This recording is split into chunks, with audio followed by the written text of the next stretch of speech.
Kingdom Hearts is one of my top 5 favorite series of all time. Every game, while similar in design, is unique in terms of its story, gameplay mechanics, etc. I have beaten these games multiple times on occasion, and honestly, I've always wanted to do a challenge run video on it, but I couldn't think of anything more other than the Kingdom Key only runs or the level 1 runs, which I honestly still haven't done yet, and I wanted to do something unique when it came to this series. So I start brainstorming, and the one thing that always comes up when it comes to the main numbered titles is people shitting on the AI-controlled party members. You've seen the memes, the Donald not healing you properly, or they're just punching bags for the enemies, and honestly, I've always thought that way too, but that gave me an idea. Probably one of the stupidest ideas I could ever come up with. Can you beat Kingdom Hearts 1 without Sora? Oh, Jesus Christ! What's wrong with you? The whole point of the game is to play as Sora! You have to be Sora! Can I explain first? Okay, fine, whatever, you're fucking stupid, dude! Alright, nice talking to you. I know, that's what everyone is screaming at me right now, but hear me out. I want to see if Donald and Goofy can solo the entire game without us dealing a single point of damage to the enemies, bosses, etc. This run was kind of inspired by Nom Compendium's Persona Without Protagonist run, where they have AI-controlled party members doing all the work while Nom just kind of sat there and defended or passed his turn or whatever. And that was really cool to watch, and I wanted to see if I could translate that into an action-based RPG like Kingdom Hearts, and I thought Kingdom Hearts 1 would be the perfect thing to start with. Think of this more as a minimum effort run more than anything. Here are the rules. Rule number 1. Sora is not allowed to inflict any damage upon enemies unless he is alone, and it is mandatory to move on with the game. No melee, magic, summons, or items in battle as a bonus challenge. Also, if we're forced to fight alone, we need to find a way to fight them as lazily as possible. Rule number 2. Sora is allowed to dodge, guard, and deflect as long as it doesn't inflict any damage upon the enemy. Rule number 3. Run must be done in Proud mode. Otherwise, what's the point? Rule number 4. Sora can open chests, interact with the environment, both inside and outside of battle, and use items outside of battle. Rule number 5, no cheats or hacks or anything like that. We're also going to be playing the Final Mix PS4 version of the game. 1, because of quality, and 2, because you can skip the damn cutscenes in this game, unlike the PS2 version. Trust me, it helped me a lot more than you think. We are also going to attempt to go for 100% completion of Jiminy's Journal. I know I said a minimum effort run, but I want to see how much I can get away with using Sora as little as possible. A lot of this is just focused on battling more than anything, so yes, the interact with the environment might seem like a weird thing to just throw in there because it's without Sora, but it's mostly based on battling more than anything because Sora does need to interact with stuff in order to move on with the story and all that, so I'm sorry if that upsets you. But we are going to prioritize beating the game first more than anything, and then after the game is beaten, then we're going to see what more we can get through without using Sora. The only exception that I am making is the Olympus Coliseum, because I'm sure people want to see how far I can get in the Coliseum battles without using Sora. But after beating the game, we are going to see how much extras we can do with utilizing Sora as minimally as possible. But without further ado, let's get started then, shall we? Can you beat Kingdom Hearts 1 without Sora? This is probably the stupidest challenge I have ever come up with. Can you beat Kingdom Hearts 1 Final Mix without Sora? Here we go. Final Mix round. Use automatic. Not that one. Our journey begins with us getting blasted with some simple and clean nostalgia that I can't play due to copyright, then we head straight into the tutorial. Now here we need to make an important choice. You need to select and give up the power of the shield, sword, or staff. These will have slight impact on our stats, but will also decide when we get our abilities throughout the game. The most obvious choice that everyone goes for is to pick the shield thanks to its defensive abilities. Unfortunately, we do have to make the same decision so that we can get some helpful abilities in the future. So we pick the shield and have to give up the sword since we really won't be attacking much anyway. Now we head to the fighting tutorial, and I've never actually seen what happens if I die here, so we actually try it out.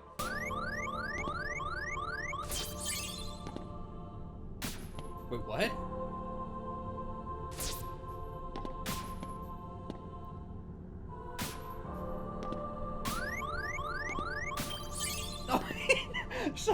I literally can't die here.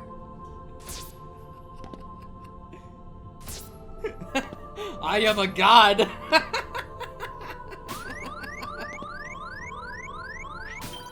It automatically heals me.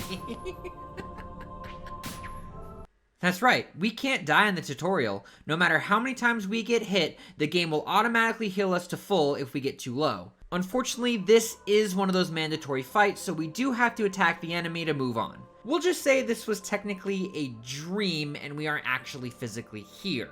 We continue on to the question stage, and this is another important choice we have to make, because depending on how we answer is how quickly we will gain levels. If we get dawn, our first 50 levels will be quicker. If we get midday, we will be equal throughout the entire game, and if we get dusk, our last 50 levels will be quicker. For this particular run, I decided to go for dawn, which is an important part of this challenge, and it may look like I'm making this too easy, but this will come to our detriment soon, since dawn asks for the most amount of EXP to get to level 100. So think of it as like a handicap later on in the challenge. After this, we have one more mandatory encounter that we have no choice but to beat due to the healing. We save our game. Damn it, who has file 69? Probably Micah. And head to the first dark side encounter. This is the first boss of the run, and there's something you probably don't know about this boss because he's so painfully easy. Winning is optional. Darkseid can kill you and you still move on with the game. So we let his army of shadows pound us into the ground and we exit the tutorial. We wake up and Kyrie basically gives us the most correct statement for this run. Sora, you lazy bum. And we start on Destiny Islands. Our goal here is to collect supplies for our raft trip over the course of 2 days, but there's something else we have in mind for this section. We are going to grind EXP until we reach level 15. Hold up. How the hell do you expect to gain EXP without damaging any of the enemies? I thought the rules clearly stated you cannot do any optional encounters, and as far as I'm aware, all the encounters on Destiny Islands are indeed optional.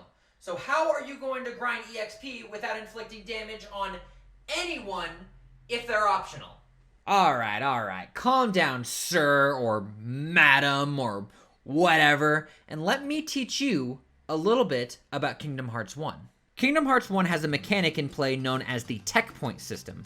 Basically, if you guard or deflect specific attacks or hit the enemy in a specific way, you can gain tech points, which is bonus EXP added to your EXP total. So basically, as long as I am not inflicting damage with these deflections, I can farm tech points off of the Destiny Island fights without breaking the rules. The plan is to get into a rhythm where I'm able to deflect and gain EXP until I'm level 15. Getting killed by them doesn't get me a game over, but I still keep the EXP that I earned. And letting them kill me and saving my game is necessary because if I hit them once, I am forced to reset to my last save. Now you might be wondering, why specifically level 15?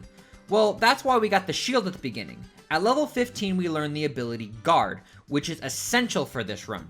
One of the things that I really appreciate about Birth by Sleep and Kingdom Hearts 3 combat is that you have access to Guard right away, and it is extremely helpful when you don't want to get hit by specific attacks. You see, all of this is prep for Guard armor when we finally get access to our party members, and I don't get dodge roll until after that fight, so we need some sort of safeguard to ensure that we don't get hit or hit by the enemy while the party members are going to work.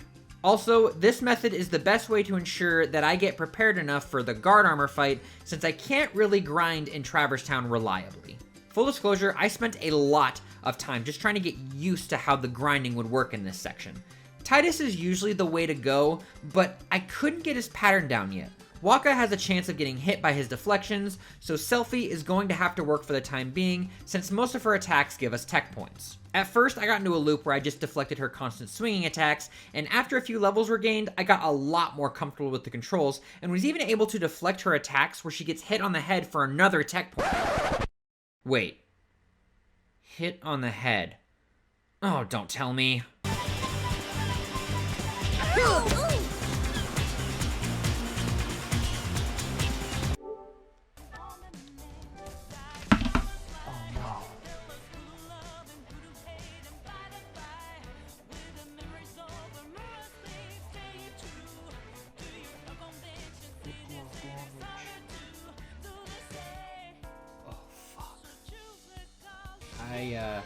I need a judgment call.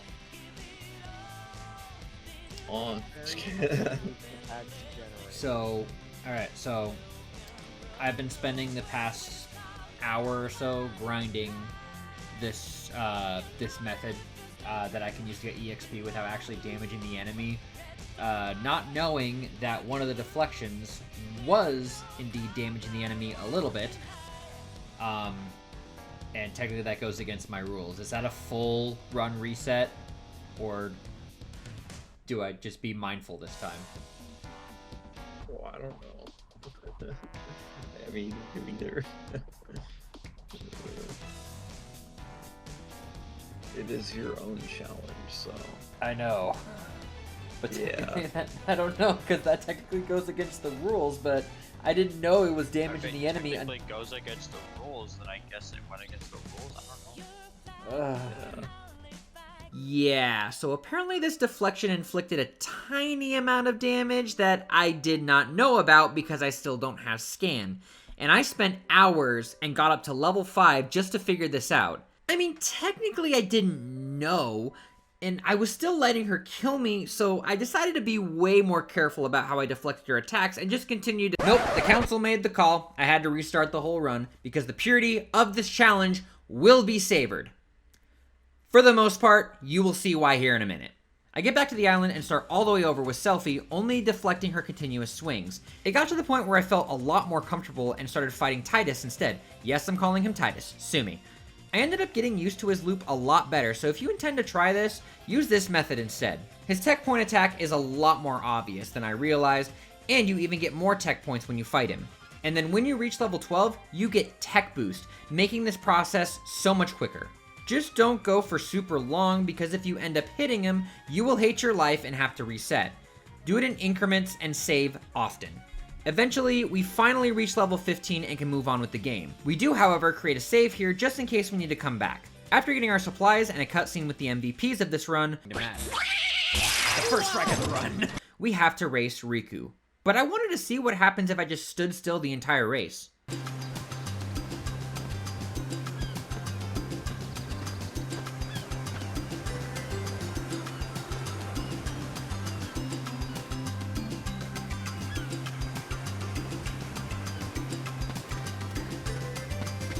Yeah, so we do have to do the race, but if I have to win the race, I want to name the raft something cool, like the zone.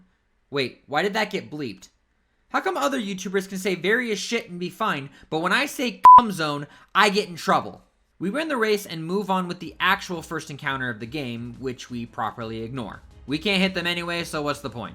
We get our Keyblade, run past more encounters, and face Darkseid once again. This fight, unfortunately, we do have to win to move on, but there's no one saying I have to put much effort into beating him, so we're going to beat him with as little effort as possible. Now that we have guard, we wait for him to shoot his projectiles at us and safely guard them back at his face, earning bonus tech points in the process. His other attacks are fairly predictable, so we dodge them with no issues. The only thing we really need to watch out for is the shadows he spawned. Darkseid himself may be mandatory, but his shadows are not. So we need to make sure that we don't hit any of the shadows that he spawns, or the run will be invalidated. Luckily, if you get far away from them, they do despawn over time. A few minutes of dodging and guarding, and Darkseid goes down with minimal effort.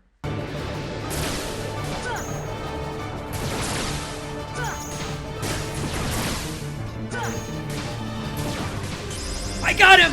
Let's go! Oh my god. Let's go! Minimum effort required. Let's go. We hit our next world, Traverse Town. Full disclosure, I won't be going into each world in detail just because this game is so long, but I will be talking about minor plot points and encounters related to the challenge. Traverse Town, we start off alone with nothing mandatory standing in our way.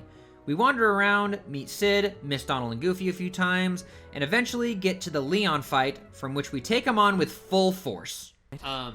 We are about to pull off the ultimate strategy against Leon, and I will let you. And I'll let you know as soon as I go get some water. I'll be right back.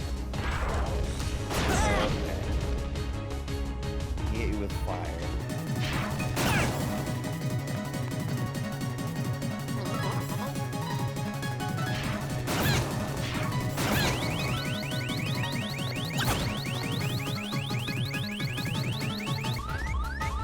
Oh no, I'm Oh, fuck!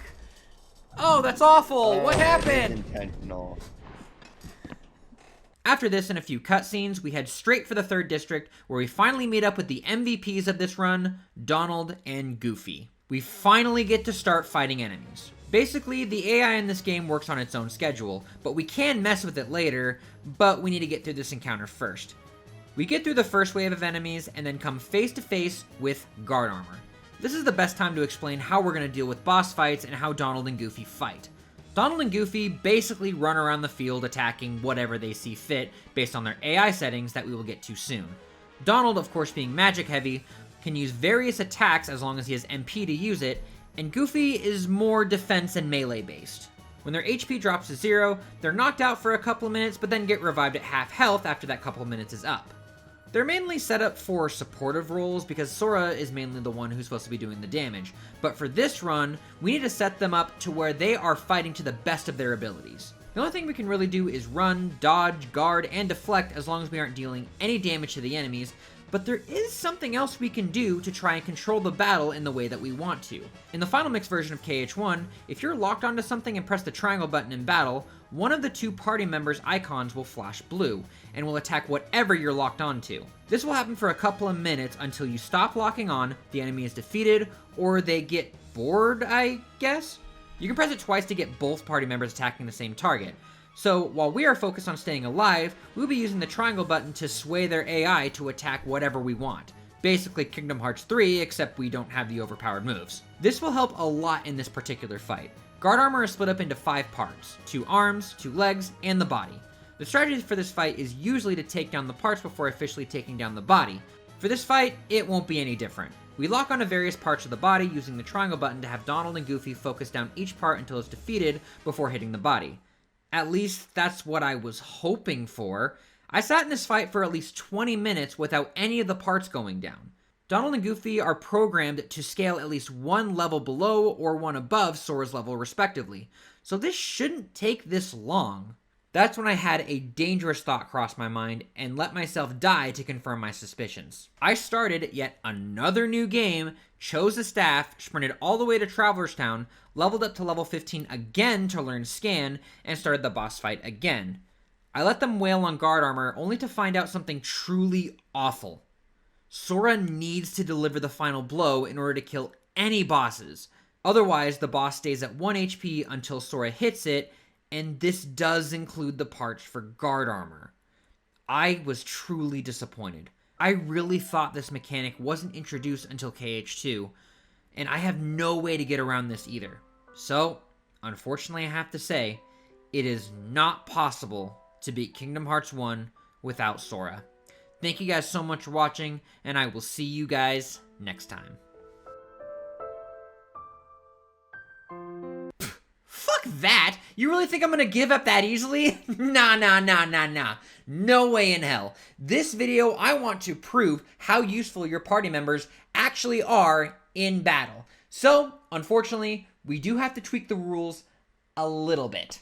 Generally, the rules are gonna remain the same. Sora isn't allowed to hit the boss until it has 1 HP left, and to simulate a final blow, Donald or Goofy needs to hit the enemy at least a few times before Sora goes in for the kill.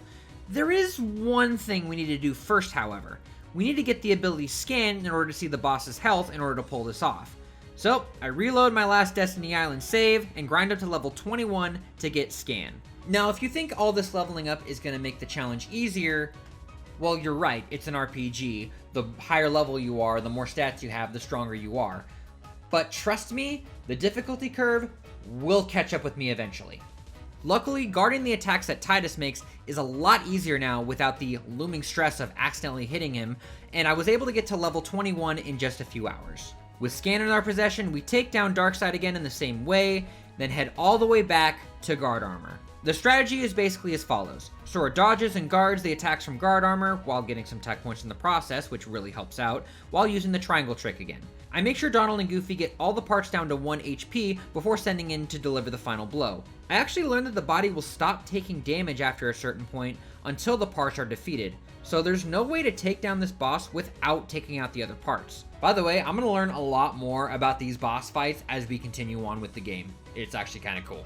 Once the parts are down to 1 HP, Donald and Goofy hit them a couple times just to signify that the final blow was made. I wait for the parts to separate before delivering the final blows, just to ensure that I don't hit the main body. Once the parts are gone, I once again wait for Donald and Goofy to finish draining the main body's HP, then take it down with the final strike. This does take me a couple of attempts due to being unlucky and bad, but we finally got past the first roadblock of the challenge.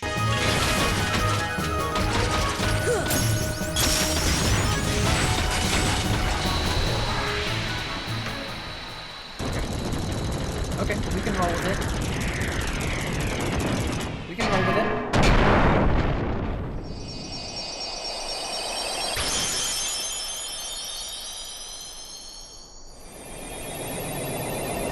Yes, we can roll with it. This is basically going to be a minimum efforts run. Now that we're past guard armor, Donald and Goofy's menus now become accessible to us, and we're also able to get a very important ability. Dodge roll. Now this is where I'm going to be explaining a lot of the main setups that I want to be focusing on in this challenge. First and foremost, Sora. In a normal playthrough, we would be giving him all of the attack abilities, stat up items, and defensive equipment, since if he dies, it's game over. I'm primarily going to be focusing on dodging and guarding, so to help me train for that, I'm going to commit a Kingdom Hearts sin and give all of the best gear and stat up items to Donald and Goofy. And yes, while they are revived after a few minutes, the less time they are dead is more time they can attack the enemy. This is the best way to ensure that. So for Sora's loadout, we will be giving him some basic defensive gear and only equipping his defensive abilities, since there's no point in giving him his offensive abilities. Donald and Goofy will be different stories. Donald is primarily focused on magic and is very frail, so he will be getting all of the defense ups, as well as some high defense gear and all of the MP increasing gear. Goofy is a lot more strength oriented, so he will be getting all of the strength boosting items as well as the AP gear, because he gets some pretty damn good abilities throughout the game. While Donald will be getting a lot of the defense ups, it kinda varies depending on the situation. These guys also have an AI menu. This menu is very good for tweaking their AI to fit the situation during battle. They have options such as how frequently to do offensive attacks, magic/special attacks, healing, support items, and magic, etc. For now, we're going to set these guys to consistently use melee attacks and abilities and spells while they have MP, because we really don't have a need for keeping MP. But we do set items for only being used in emergencies, because they're the only ones that can use items in this playthrough. This is how they're mostly going to be throughout the game, but if I change these, I'll update accordingly. We finally have a chance to change the loadout for Donald and Goofy. We decide to buy them some new weapons, such as the Morning Star for Donald that boosts his MP and magic. We'll leave the Warhammer for now, but we will be coming back for this. I accidentally buy the wrong shield for Goofy, so we keep his equipment the same for now. Donald starts with Berserk as well as Magic Haste, and we do equip both. Goofy starts with Rocket, Jackpot, Charge, Treasure Magnet, and Tornado. He only has 5 AP, and Rocket, Charge, and Tornado are his offensive abilities that will be a lot more useful than the others right now, so we equip those. However, before we leave Traverse Town, we take advantage of no enemy spawns, and we get Merlin's house unlocked, treasure chests that we can obtain, the Dalmatian side quest started, and the postcards for items. After all that, we head to the gummy ship to fly to a new world, either Olympus or Wonderland. We decide on Wonderland first and begin our flight. The gummy ship, I've also decided to add a bonus challenge. I don't remember if Sora is at the helm right now, so I decided to never fire a single shot from the gummy ship. If I do, it doesn't really break the rules, but it does spice things up a little bit. The first path is pretty doable, and we finally make it to Wonderland. We drop into Wonderland, get into a few cutscenes, and we shrink down to the size of the White Rabbit so we can follow him. This is where we finally start getting into our first random encounters. Here's how we're going to deal with random encounters. Basically, we're just going to let Donald and Goofy do their thing. We mostly are going to be dodging and guarding, but we make sure we don't deflect any damaging attacks while pressing the triangle button to direct them where we want to go. That's basically how encounters are going to be dealt with, so I won't be going over them for the rest of the video. We get to the Queen's Palace and start the evidence hunt. Basically, there are 4 pieces of evidence, but we only really need 1 to continue the story. So, being a quote-unquote minimum effort run, we decide to do just that, as well as up the difficulty. We find the 1 piece of evidence that gives Donald Blizzard, giving him more to work with. We head back to the Queen and choose a box to see who the culprit is.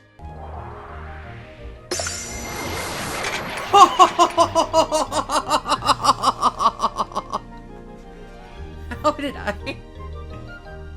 The gamble paid off. Yeah, I don't don't know how the hell I did that, and I swear to God I'm not hacking. This puts us in an encounter with the Queen's card guards. Our objective is to destroy the wheelhouse in the center of the arena because the cards will not die.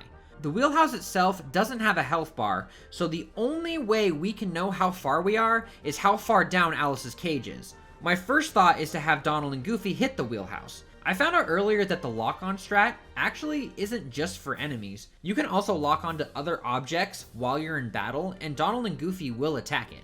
This does work on the wheelhouse, but they aren't progressing it at all. Yeah, so apparently Donald and Goofy can't hit the wheelhouse to progress anything, but luckily, the wheelhouse is not an enemy. It doesn't have an HP bar, it's just something you have to destroy in order to move on with the story. So it is technically a part of the environment and not an enemy, so that means Sora can attack this without breaking the rules. The only problem is, if I do hit any of the card soldiers anytime, I need to reset and try again. Unfortunately, this first time luck was literally first time, because every pick after this was either Donald or Goofy, and whoever is the quote-unquote culprit will get locked up. It is noted that you can free them, but you technically can't target the cage, so it's way too risky to try and free them without accidentally hitting the card soldiers. This did take us a few attempts and resets, but we did end up landing with Donald being the culprit, the grubby bastard, and Goofy was the perfect partner anyway. And I'm not gonna lie, Goofy got that big dick energy, and you can't change my mind. Goofy would do what he can to distract the guards, and I would go in and hit the wheelhouse a couple of times when the coast was clear. If they did get too close, I'd lead them away and then attack the tower again. A few minutes later, we eventually do pull it off.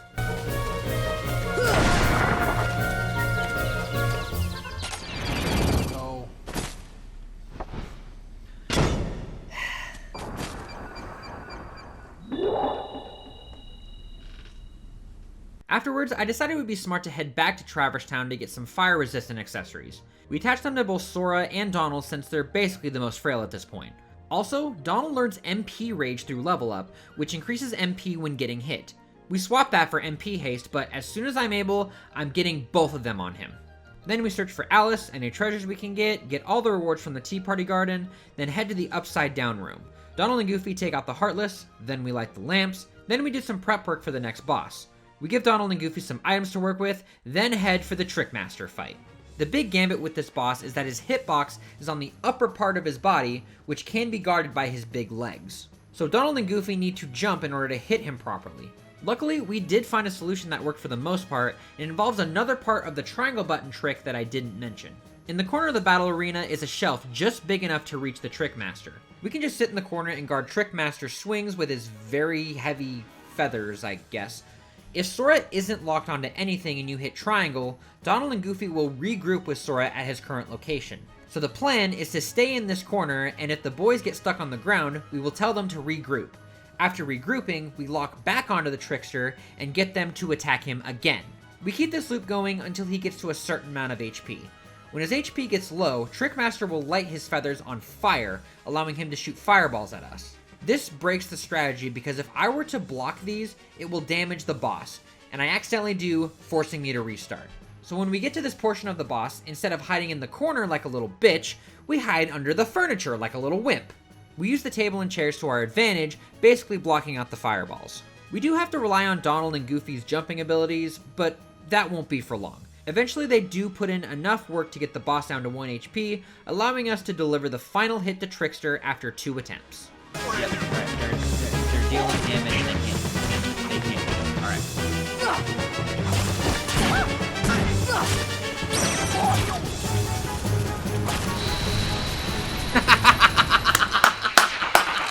GG! GG! Holy shit. I'm not gonna lie, this is kind of fun. Letting everyone else do the work for me. Well, technically I'm not because I'm still guarding and dodging, but GG, good job. These guys can put in the work if you truly want to let them do the work, my dudes.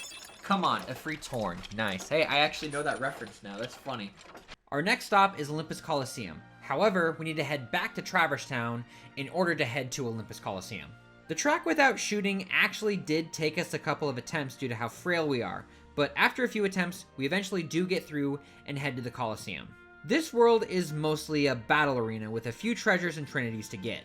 We head in to meet Phil, he tells us we ain't worth shit, then he tells us to go break some barrels. This is interacting with the environment, so we are safe to do this without any problem. Phil still tells us we ain't worth shit, but gives Donald a new spell, Thunder, which will come in great handy with waves of enemies. Then, through totally legal means, we get this pass to enter. Thoroughly confused, Phil still lets us fight. Little does he know he was actually kinda right about Sora because he still can't swing a key for shit. The prelims is a series of Heartless waves where each round gets slightly tougher than the last. The main plan is to just have Donald use Thunder to clear out the waves for the most part, and then just have them continue to clear every wave after that. There are 7 matches total, and I really have to be careful because we have very limited items and health loss is basically permanent at this point. We die at least once, and I tried to get back to Traverse Town for better equipment, and...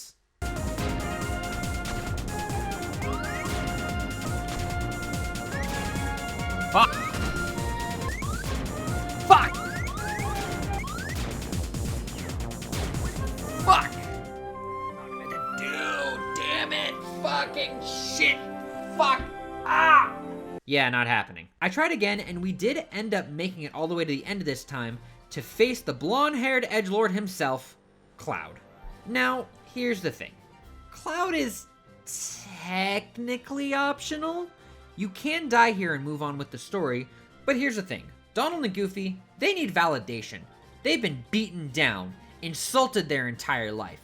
Daisy tells Donald he ain't worth shit and that he isn't the true duck he was meant to be, and then got kicked out for 3 years until he proves himself. And Goofy has that big dick energy that needs to be spent. They need a moment to shine. But also a skilled swordsman with the power of darkness getting the shit kicked out of them by a duck and a dog sounded really fucking funny to me. So, if you're so stuck up and want to invalidate this run due to this, first off, just know that the big dick goof is watching, and also, fuck off, it's my video. Donald and Goofy truly put the work in. Dodging Cloud's attacks is not too difficult. A lot of his moves are pretty predictable, and you have plenty of time to dodge. He mostly aims for Sora anyways, so it makes it really easy for the boys to kick the crap out of Cloud, but we do take him down on our first attempt. Yeah, get him, Goof!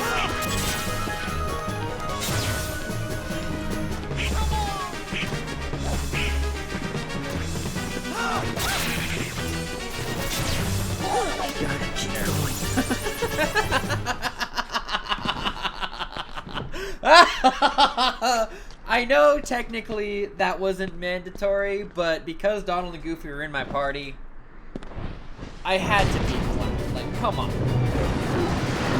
He's an arrogant son of a bitch. If you guys... There was one other rule. If you guys want to just pass on Cloud, you do you. But I think that is fucking funny. The dogs were let out of the cage, and we basically run for it. We now have no items to work with, so we are going into Cerberus knowing that damage is permanent. And I was still not able to get back to Traverse Town, so it's time to just say fuck it, we ball. Now, Cerberus is a rampaging beast, but it really helps that the arena is huge. We spend most of our time in the audience stands while Donald and Goofy go to work. The only attacks we really need to focus on dodging is his fireballs and his dark geysers. While Donald and Goofy drain his health, die a few times, and get in hits of their own, we spend our time dodging back and forth between audience stands. This works out really well. Until you do something stupid like... No, fuck! Oh, damn it! I was one hit away! Damn it! I just needed to go in with a finishing blow! Damn it! What's funny is Julie knocked on my door as soon as I died, so I think she thinks that that was her fault, which it totally was not. I'm gonna go tell her that she's okay. Well, take 2. It's kind of the same thing as the Trickmaster where the hitbox is in the air, but the attacks won't be guarded. But Cerberus has slightly higher defense, so it does take a bit longer. But eventually, we do take down Cerberus on our second attempt.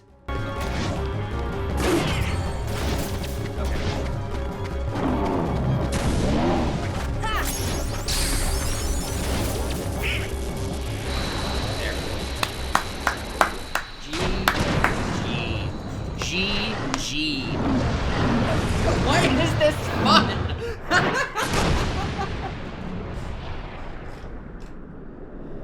Then Phil tells us we're worth a little bit more than shit, Cloud gives us an utterly useless ability, and then we get ready to leave. Our next stop is Deep Jungle, and this time around I'm going live, so the quality of this footage might be a little bit lower than usual, I apologize. I'm hoping to get a new computer soon, so I'm hoping to learn how to record and stream at the same time so I can stream more challenges for videos. Anyways, the gummy path was pretty easy, and we crash land in a deep jungle. I get up and leave for something important, so hopefully nothing bad happens.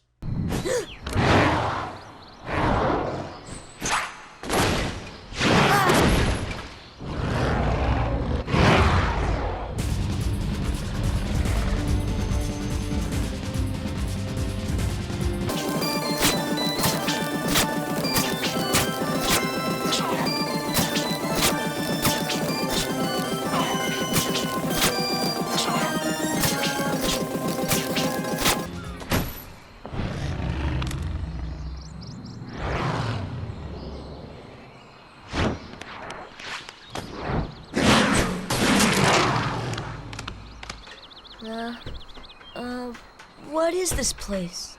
This place. A half-naked man with long hair shows up, and we ask him to take us to his leader. We take a quick look at Tarzan's kit, and he actually has some interesting abilities, such as unique attacks and healing abilities, as well as Second Wind, which Tarzan will take less time to revive and get more HP back. We end up jumping off a cliff, down some vines, and find a camp. We get all the slides as well as the experiments done for some bonus items, then we head inside to find Jane. We reunite with our other comrades and choose our party. Part of this run is I want to highlight how useful other party members are as well, so I decide for any worlds that have party members, we're gonna replace one of our party members with that specific party member, just to see how useful they are. And this time, unfortunately, Big Dick Goof gets the boot, and we replace him with Tarzan. We skip the vine swinging section, meet up with Kerchak, and save a gorilla from a cranky old man with a gun. The Heartless are now here, to which we actually just stay out of the way and just let Tarzan go to work. He's pretty damn good at clearing out crowds, and mixed with Donald's, we have a pretty good room clearing machine on our hands. We go and save all the gorillas from all the Heartless, head back to the tent, and then hear a gunshot in the distance. We then run into our favorite friend, Sabor. This is pretty straightforward as well. We avoid her various claw attacks while keeping an eye on her as she hops out of the trees and pounces at us. Eventually they get her down to 1 HP, and we finish her off with no issue. Alright, it's gotten to the point where they can't damage it anymore, so I have to...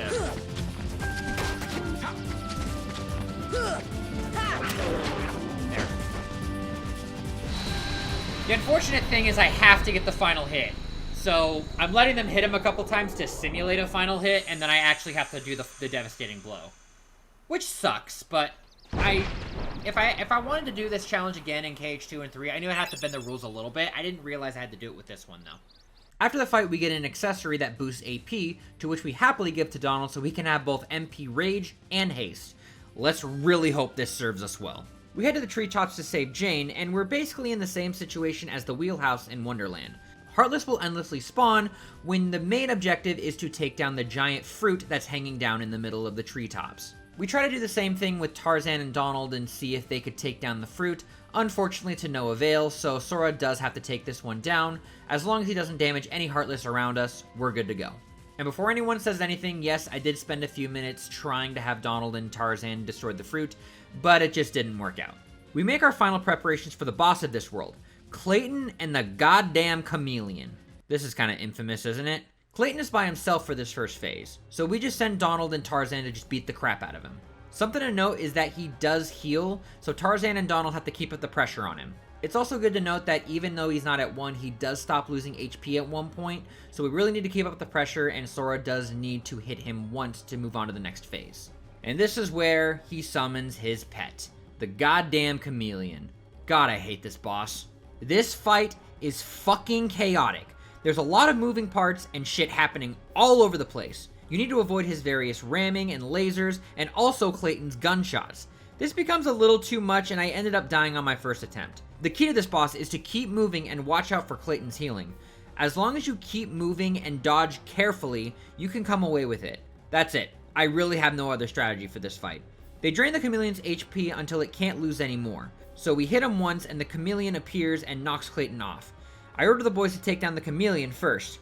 We do that and finally focus down the man with the gun. They keep on the pressure and we finally take him down.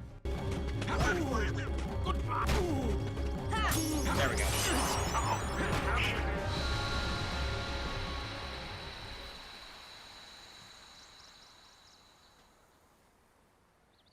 Nice.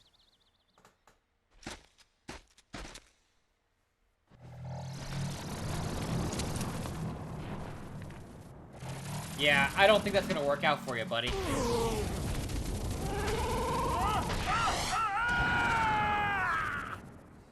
We find the keyhole, seal it, and then take the long way back to Traverse Town. The Wonderland way, not the Olympus way.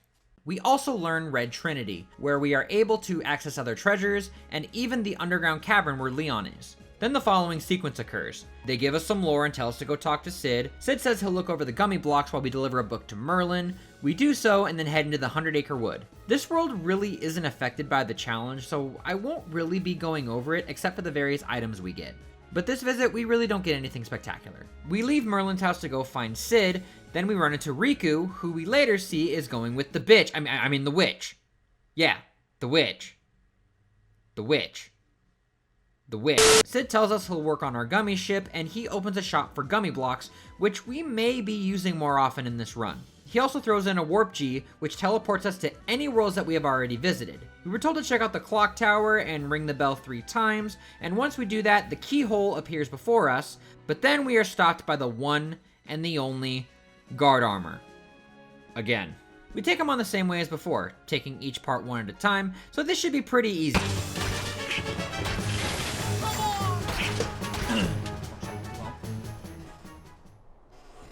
Okay, now it's time for the actual boss. Reverse armor.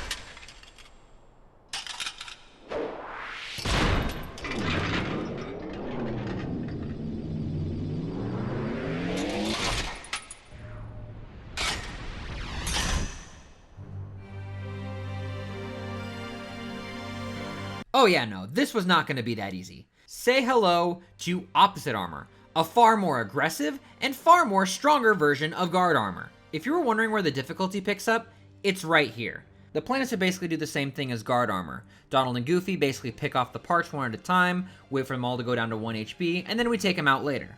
But this thing has much higher defense, and my allies are dropping like flies. I tried a few good times for a good hour or so, and decided I need to change my strategy a bit. I head back to Deep Jungle and grind some money, enough for Donald's Warhammer and Goofy's Stoutland.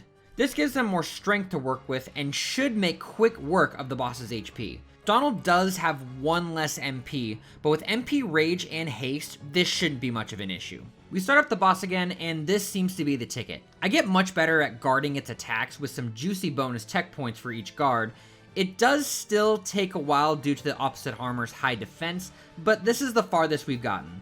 Donald and Goofy finally drain all the parts' HP after about 15 to 20 minutes. This fight, the parts don't separate as often, and when parts are missing, they separate even less. The hardest attack to deal with is its Dark Ball attack. If we guard this, it will deflect back at him and deal damage, so we need to dodge extremely well in order to avoid it.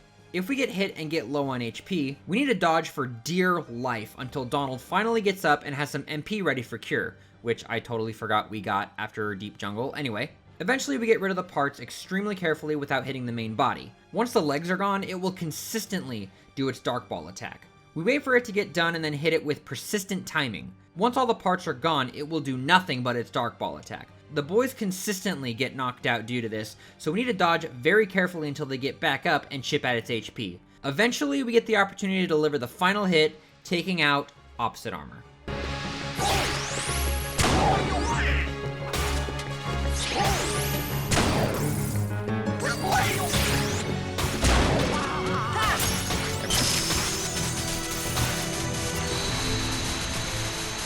There we go.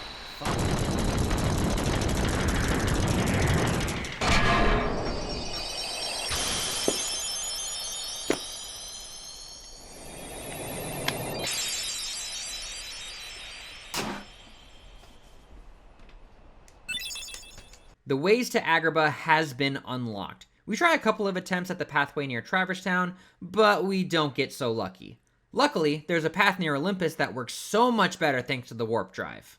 Now we land in Agrabah, and already we're running into a bit of a problem. These bandit enemies. These guys are extremely quick, and require some expert dodging to avoid. Needless to say, I got my ass kicked quite a bit.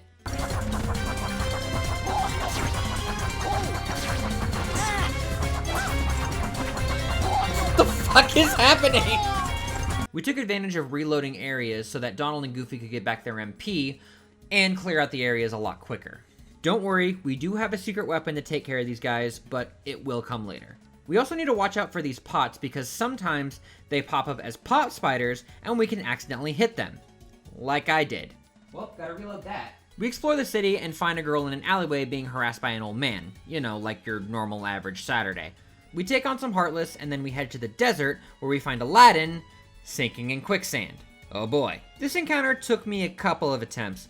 We need to fight off a series of bandit Heartless that keep popping out of the ground, but we just continue to get smacked around. It wasn't until I gave Donald and Goofy some items where we finished the fight in less than a minute. Amazing what items can do. Especially since I'm not able to use them. After this, we can now add Aladdin to our party. Remember how I said we had a secret weapon? Yeah, it's this guy right here. Holy fuck. Aladdin is a goddamn powerhouse. He has amazing strength, a couple of awesome unique attacks, such as a charge multiple swing and an upper swing, and he has critical plus, which increases the odds of dealing critical hits. Once again, Aladdin is a powerhouse and is a must-have in the party. He's basically going to be our main damage dealer. Unfortunately, Goofy does have to hit the bench because Donald is the only person who has Cure and will be extremely useful for the big fights when needed. We make our way to the palace gates where Jafar attacks us with the Pot Centipede. This one is pretty straightforward. It mostly has two attacks to worry about. Its whip and its charge attack. Its whip attack you just need to stand out of the way, and its charge attack you can just easily guard. Aladdin puts in the work for this fight and basically just takes it down single-handedly.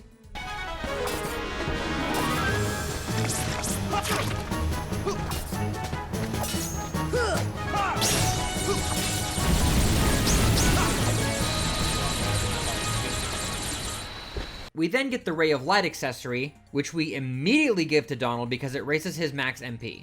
I know I haven't really been talking about the accessories, but I basically just give them the best ones that increase their defense and any other stat that suits them best when needed.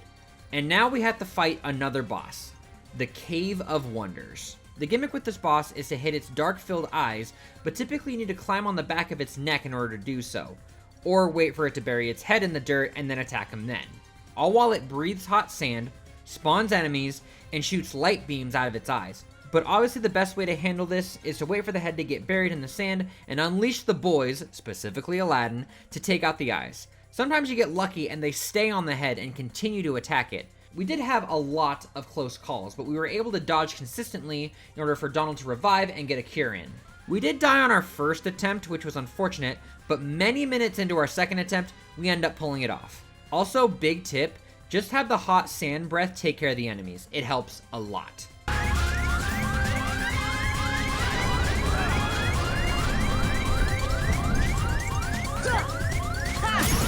we go. Nice. Nice. The Cave of Wonders is basically just a big puzzle section with various enemies. Just be careful not to deflect the large bandit's flame shots like I did, or you will have to reset. We explore the cave, fight various enemies, get a bunch of treasure, unlock the path forward, and prepare for a double boss fight against Jafar and Genie. We go into this one without items because Jafar is really not that difficult. Just ignore my first death. Basically, Jafar flies around the map casting various spells on you. His laser beam is probably the toughest to avoid since it's aimed directly at you, but you can hide behind an obstacle to avoid it. He also casts a blizzard spell in the middle of the arena. Just stay out of the middle and you'll be okay. His fire spell will have him float up and attack you directly. Easily avoidable. Genie is also a threat here, but he does drop HP orbs if you get hit, but also just don't let him hit you. There was a bit of trial and error in this fight because Jafar floats around like a little bitch, but I got a rhythm down that worked great. Hide during the lightning attack. When the blizzard attack starts, use triangle to regroup your allies so they don't get caught in the crossfire, and the best time to attack is when Jafar uses his fire swatting attack. A combination of the regrouping mechanic and waiting for the right opportunity got us the victory for this very easy fight.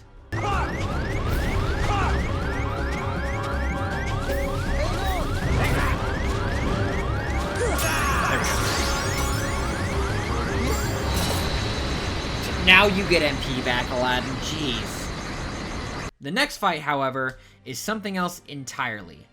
I had no idea how this fight was gonna go. Here's the lowdown. Jafar, as a genie, will be attacking you in various ways. His attacks are fairly slow and easy to dodge. This fight in of itself is not that hard. The issue is Iago holding the lamp. He will fly around the arena and you need to attack the lamp in order to deal damage to Jafar. But 85% of the time, he will be out of reach.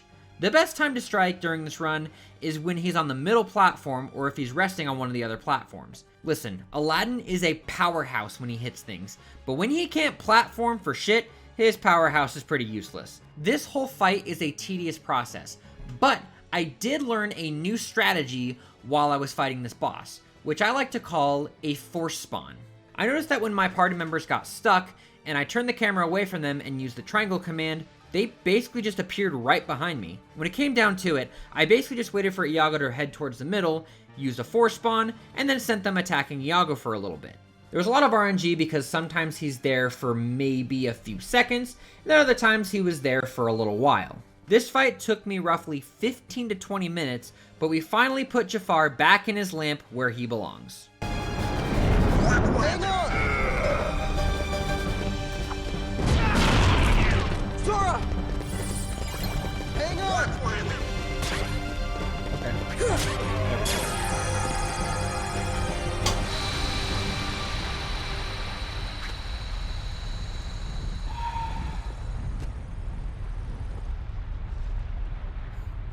Okay, Jafar.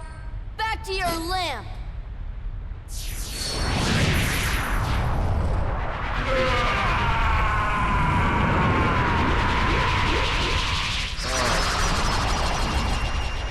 That was so annoying.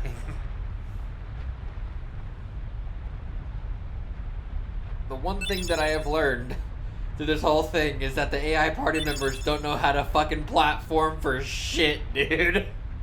How have I gotten this far by doing this bullshit, dude? How have I gotten this far? Why is this challenge fun?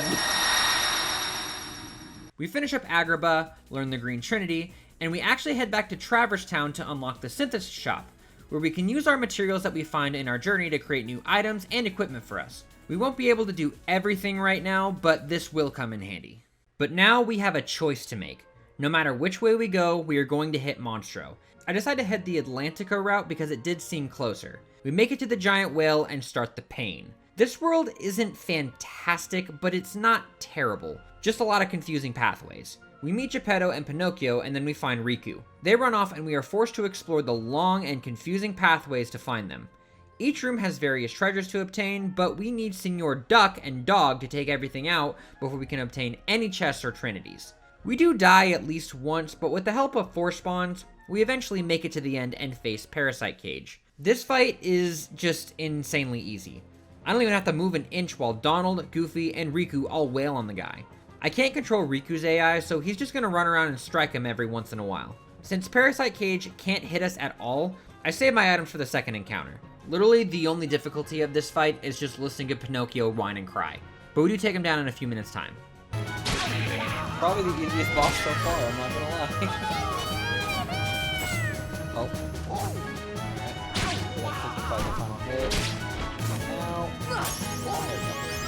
And Goofy learned evolution, let's go!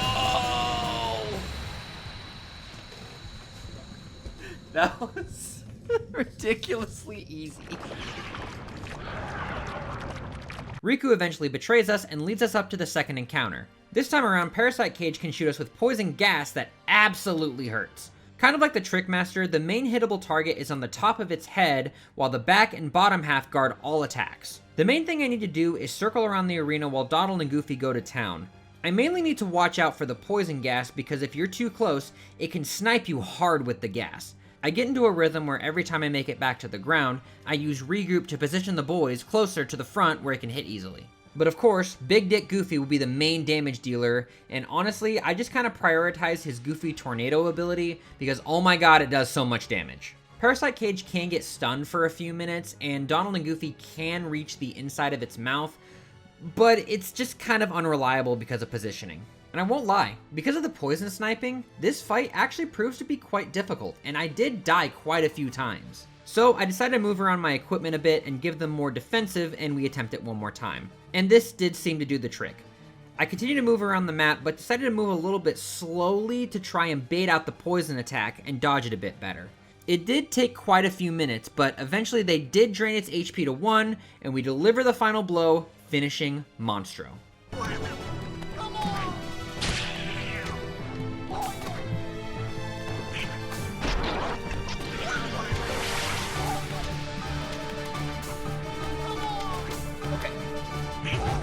There! Fuck! I'm done! Holy shit! Oh my god! Oh my god! I think that's the most attempts I've ever done in a boss so far. Holy fuck! Riku! Riku, What was where that, are like you? 4 or 5 attempts? Holy fuck! I try to head to Halloween Town, and this path just absolutely hates me. So I decide to head back to Traverse Town and discover that Donald and Goofy have some new weapons that I could have used this entire time. I buy Goofy the Giga Fist and Donald the Silver Mallet to increase their attack. I head to Sid where I finally buy a bunch of useful gummies, including the Shield Gummy, which will help us not take damage at least 5 times. And then of course we do buy a few more gummies to increase our health. A few attempts later, we do reach Halloween Town. We start in Halloween Town and we find the Heartless are not attacking us, and a skeleton jumps out of the acid. The lucky bastard. This has to be one of my favorite worlds. I love this aesthetic so much. We look around and find a power-up which we immediately give to Goofy. We meet up with Jack, learns he's trying to make a heart, and then he joins our party. Jack seems a lot more magic-based when it comes to his moveset, with multiple elemental moves and P-Rage and Jackpot. The Heartless go crazy and we have to fight to the graveyard to find Sally. Jack seems to be proving fairly useful, but not as good as Aladdin, but good nonetheless. We get the memory from Sally and the surprise from the mayor and head back to the doctor, where the children of the corn decide to steal the heart for Oogie Boogie. Stupid kids. We then head off to Oogie Boogie's place. The downside of having 2 magic users is that they're both extremely frail, especially Donald, making random encounters seem like they take forever. But Donald finally reaches level 29, where he learns Second Wind, which basically shortens his revival time, and he comes back at full HP. This will be an absolute game changer, but we do need it for Goofy as well. We make it to Oogie's Manor and head straight up to the shock, lock, and barrel fight. And this is where my current level is starting to destroy me. I had multiple attempts with this fight, but just continue to get sniped out of existence by these little brats. After about 6 or so attempts, I decided to call it quits for now and wanted to gain a couple more levels before progressing. We head out of Halloween Town and decide to head to Olympus Coliseum for the first 2 tournaments. As said at the beginning of the video, this is the one exception that I'm making for optional content because it's technically progressing a world story, but you know, I'm just making an excuse to do these tournaments. But we do want to beat them for some pretty good rewards. The Phil Cup, pretty straightforward, and it took me about 2 attempts to get through. But it does need to be mentioned that there were parts of guard armor in these fights, so Sora did have to participate a little bit. We're going to classify these guys as like special enemies, where yes, they're normal enemies, not quite bosses, but they still do require a final hit from Sora to take out. Out of the Phil Cup, we get the spell Gravity, which Donald will be using in strides. We take 1 attempt at the Pegasus Cup too, but the final round is against Leon and Yuffie.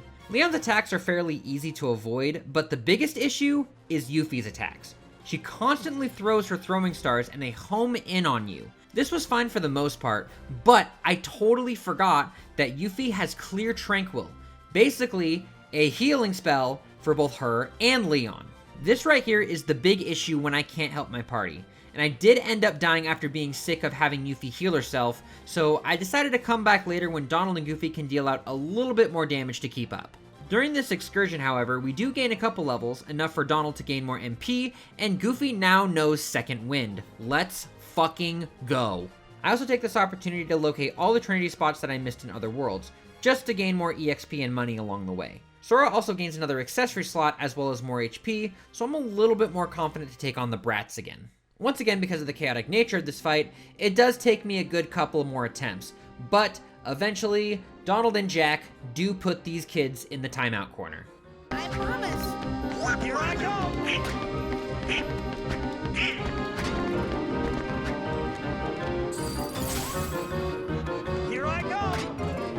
that from the fucking corner, you prick.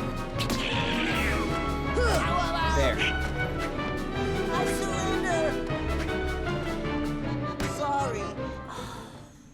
We pull the lever, Donald and Jack gain one more level, because we were basically there, and we head down to the torture chamber to face Oogie Boogie.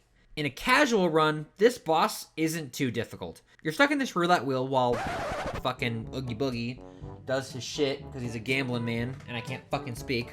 You're stuck in this roulette wheel while Oogie throws dice and traps at you. Oogie will run around the arena while the buttons in the center glow. You need to step on the correct one with the same section that Oogie is in so you can jump up and kick the shit out of his bug-filled sack. The problem with this is that if your party members are outside of the section, they can't get up there to smack him around. My first attempt went exactly like that because I was not careful with my positioning. My second attempt, however, I remembered to use the regroup command while keeping a close eye on Oogie in order to get them in the same section. It was a small hassle, but nothing I couldn't handle. His physical defense absolutely sucks, so Jack was able to rip him to shreds in a few minutes.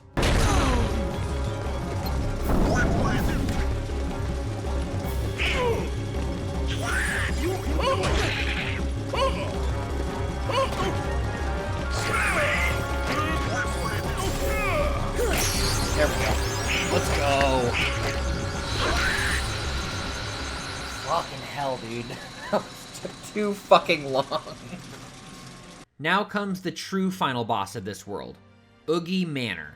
Oogie basically grows into the size of his house, which you are required to destroy all the purple globs around his body, basically like acne. Anyway, I know what you must be saying. Well then just destroy them like you did with the wheelhouse and the giant fruit. And you know what?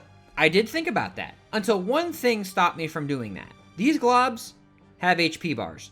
Not only that, Donald and Jack can damage them all the way down to 1 HP. So technically, these things are categorized as special enemies, or boss enemies, whatever you want to call them.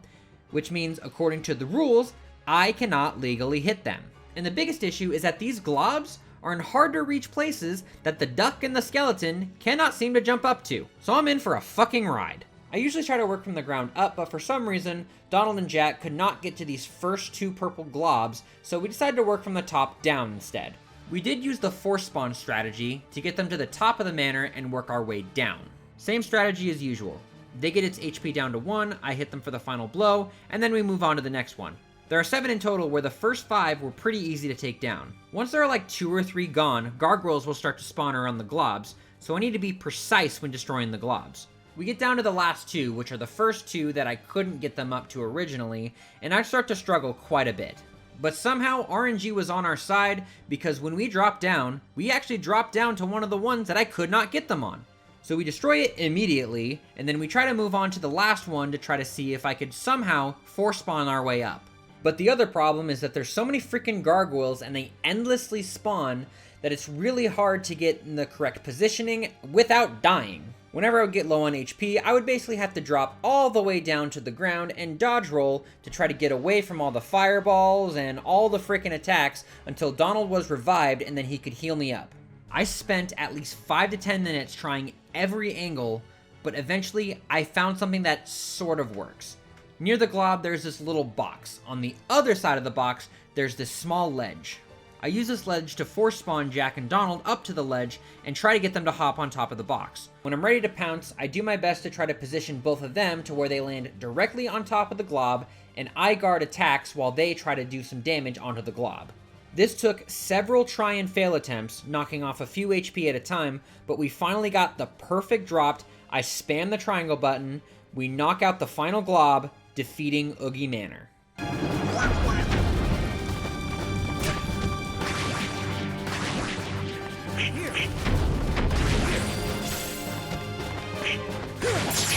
Yes! Hell fucking yes! That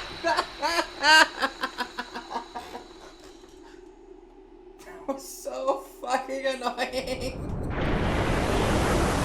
But I did it!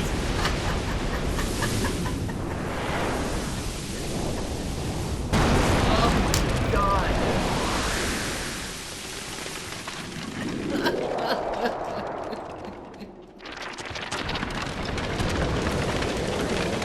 The next world unlocks, but before heading there, we need to address another world. On the other path is the other choice, Atlantica, which is another gimmick world of this game, but it is 100% optional, which is totally fine by me. I am totally fine with skipping this world considering the awful control scheme. So you know what? I say it's time to move on to Neverland.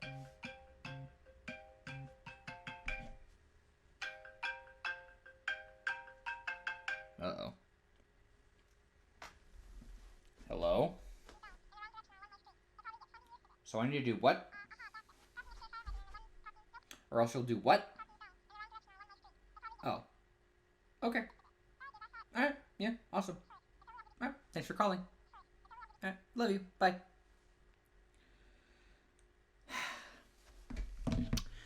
So Atlantica is another gimmick world in this game. It acts like a normal world, but you're instead turned into a merman, shark, thing. I don't know at this point. Needless to say, the swimming controls will be taking place in this world. You have to use circle to ascend and square to descend, and trust me, this is a lot more annoying than you think.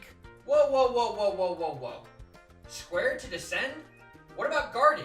What about dodging? Yeah, so here's the funny thing about that. You can't. Since basically most of the buttons were used up, there was no room for another button to use the swimming controls, so you were stuck without a guard or dodge button. Mostly because the PS2 version of this game used the L2 and R2 button for the camera and really hated the D-pad. Now look, no dodging, I can totally understand. You can't really roll underwater. But no guarding? There really should have been a workaround, but I digress. So basically the best way to not get hit is to just swim and hope for the best. I could use parrying, but that maneuver is still way too risky, so I'll just live without. Though I will say, there is one good thing about this world, and that is Ariel. She is a very good support character. She can cast Arrow and Cure, and even has a Thunder attack, which I took off because most enemies in Atlantica resist Thunder damage, and a quick spinning attack that really puts in some work, and even has a bunch of MP rages at her disposal. So I basically just took off the Thunder attack and equipped another MP rage. I really don't care if you're a Sora, Donald, and Goofy forever stan. Put this bitch in your team if you do Atlantica. You will not regret it. We locate the palace, find the ship, have the shark jump scare, watch Triton be a total dick to his daughter and tell us to piss off, and because of his actions, this witch, has the trident now. Good job, Triton. I still believe everything happens in this world because of you. It is all your fault. This means Ursula is our next boss encounter. It's her and her 2 eel minions. Her minions are basically punching bags to get your MP up because the main way to fight this boss is to cast magic on the cauldron in the middle of the arena to stun both Ursula and her swimming flapjacks for a few seconds to get some good hits in on Ursula. I know what you're asking, and no, Donald and Ariel cannot activate the stun. They cast magic on it, but it won't do anything. Only when Sora casts magic on the cauldron a few times is when the stun happens, and it does inflict damage on Ursula, so this is indeed banned. There is only one problem, however. Without the stunning, Donald and Ariel cannot bring her down to 1 HP. My first attempt, they get her down to roughly a 16th of her HP, and they cannot defeat her. I even tried whacking her a few times to see if I had to take the final hits, but not even that was doing anything. I even had Ariel and Donald kill the eels to see if that has anything to do with it, but as soon as the other one was defeated, Ursula revived both of them at the same time. So I did do a reset to see if Ariel and Donald could activate the cauldron gimmick, and sure enough, they can't. I even did it afterwards just to test, and I confirmed that only Sora can activate it. So this is basically what I did on the winning attempt. Donald and Ariel do their thing and get her back down to where she couldn't lose any more HP, while I swim around to avoid the eels and her magic attacks, which was working out extremely well, I'm not gonna lie. Then, as soon as she can no longer lose HP, I lock onto the cauldron and I use a fire spam to activate the explosion as interacting with the environment, which simultaneously counted as the last hit of the battle, ending the fight. Okay.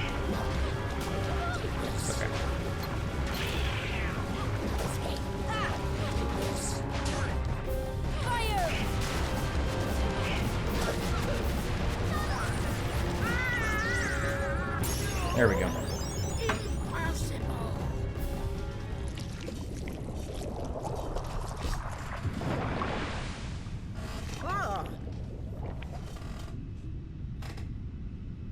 You'll pay for this! We then learn the move Mermaid Kick, which will help us out a little bit in the next fight. We have one more fight in Atlantica, and that is Giant Ursula. And to those who have been around here for a while, knows I made a big compilation of me fighting Giant Ursula, which honestly is probably one of my prouder videos. This boss is absolute chaos. constant thunder strikes raining on you and your team, her various bubble and laser breath attacks, and the suck.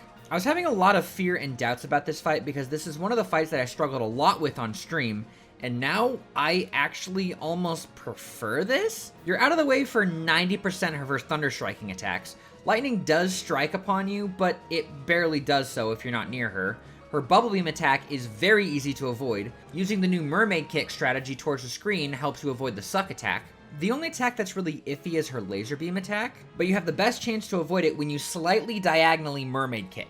You dodge all these, all while Donald and Ariel go in on her fat head and perform their attacks, heal themselves, and basically take most of the hits. They finally get her down to 1 HP in just a matter of minutes. We go in and swoop in for the final attack. And to think I struggled so hard in this fight, all I had to do was let my party members do all of the legwork.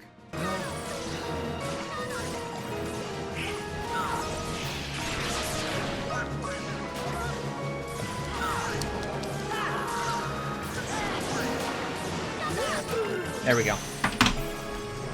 Atlantica's done. Fuck that shit. Oh my god. How did I handle that easy?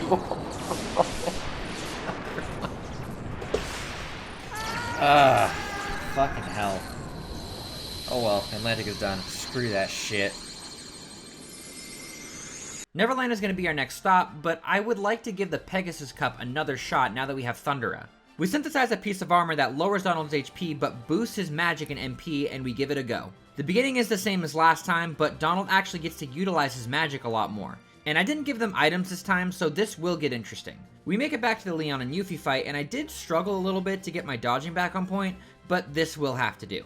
I need Donald and Goofy to keep up the pressure on Yuffie so her healing can fuck right off. We get super close to Yuffie having 1 HP, but she fucking heals the bitch. So we continue to keep on the pressure, dodge all of the shurikens and Leon's sword as I can, and the boys do go down a couple of times, but Second Wind comes in clutch. Yuffie finally gets knocked down to 1 HP, and I was able to score the final blow, and now it's time to take on Leon, and it basically goes the same way, dodging his swings and fireballs while he runs at me like a madman.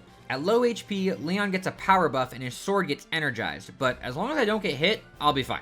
We finally beat Leon, crowning us the champions, and a very, very, very useless ability for this run. It's over. No way. There we go. I can lose. There we the go. power of Pegasus evil. Kit. Pegasus Cup done. Let's go.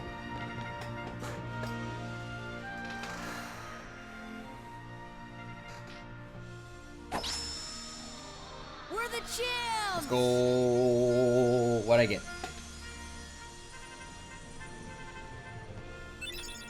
Oh, strike rate. Doesn't mean shit. Now it's officially time for Neverland, and I actually get their first try this time. Riku knocks us down below, and we meet Peter Pan. Yay, I'm so fucking happy we get to have this asshole on the team. His loadout is actually very similar to Aladdin's, with multiple critical plus abilities, fast attacks, but he also has arrow and stop magic. How he is in combat, however, is a very different story. He can dish out the damage, absolutely, but he is very much a glass cannon. He will die. A lot. A lot more than Donald. So this is definitely going to get very interesting, but he's kind of a dick, so I could really care less. One of the big additions to this world is that in every room we go into, a shadow Sora will hunt us down. He does technically count as a special enemy, so we promptly ignore him until he hits us enough times and disappears. We find Wendy and Kyrie, struggle to navigate, then come face to face with our next boss, Shadow Sora. This boss is a bitch, no doubt about it. His first phase is really no issue, with him using normal swinging combos like Sora does. But he will disappear into the ground, losing the lock-on, and he will do an uppercut swipe around 3 to 5 times. This attack is really tricky to avoid, and I could have tried guarding it, but I was way too focused on dodging to try anything else. Remember how I said Pan will die? That mostly came up during this fight. Donald spent so much MP reviving the bastard. But when he was alive, his hummingbird attack really did a number on his HP. He does break into clones, but as long as you avoid them and attack the correct one with the correct HP bar, this really isn't much of an issue. There were some clutch moments where I had to wait for Donald to revive and heal me, but we do manage to take down Shadow Sora on our 3rd attempt. Thank you. Jesus Christ! Fuck that boss, dude! Fuck that! Oh, fuck that.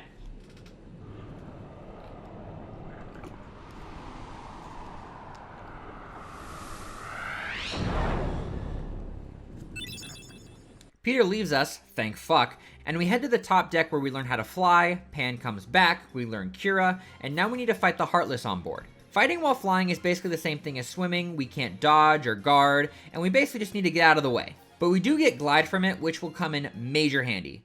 We then have to take out Captain Hook, where he is basically a complete joke. His present bombs and sword swings do hit hard, but this arena is huge and flying helps a lot. It does turn into a big loop with him jumping off the ship and running back to the ship where Peter and Donald can go to work. Two big Heartless ships also join us, but Hook is the only target that really needs to go down to move on. So we basically just target him and he goes down on our first attempt.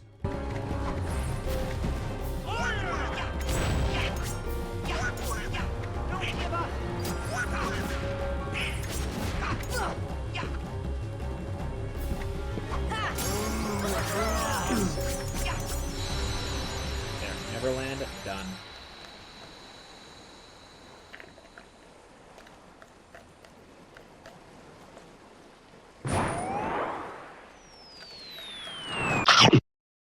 We fly to the clock tower, seal the keyhole, and head back to Traverse Town to unlock the route to Hollow Bastion. Grandma, who really isn't our grandma, tells us the story of light, we make some modifications to our ship, which I somewhat regret, and we arrive to the second to last world, Hollow Bastion. This by far is my favorite level in the game.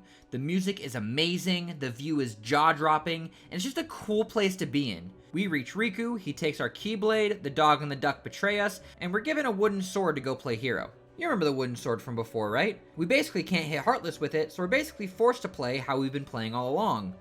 Oh no, what are we gonna do? So basically the payback for being so lazy is just being more lazy. We're joined by Beast for this section of the game where, of course, he's a goddamn beast. He has very high physical strength, can actually take a hit, and has some very powerful special attacks as well as MP rages and critical plus that I wasn't able to equip. This section maybe lasts like 20 minutes if you know what you're doing. We can still cast magic, but we ain't doing that shit. We also have to avoid every hit because our healer is gone. You might notice that I'm going to talk a lot more about this world because a lot happens here. But we go to the underground, open the door, and find Riku. The true best friend comes back. Sora ain't gonna go anywhere. Goofy, you sexy, sexy beast. I'm so glad that you came back to me. I promise I will never leave you out of the party again. Donald doesn't want to be alone, so he comes crawling back like he's your most previous ex. We get our Keyblade back, and I'm not gonna lie, am I the only one who kind of wanted this section to last a little bit longer? Kind of lame that it's so short, but you know, whatever. But now it's time to take on Riku with Donald and Goofy. Time to pay for your betrayal. We handle this like any other fight, except Riku targets us a lot more than our other party members. They do go down a few times, but they do come back quick thanks to Second Wind. There was tech point opportunities here, but I really don't go for them and just let the fight go on as normal. He goes down on our first attempt after a few minutes.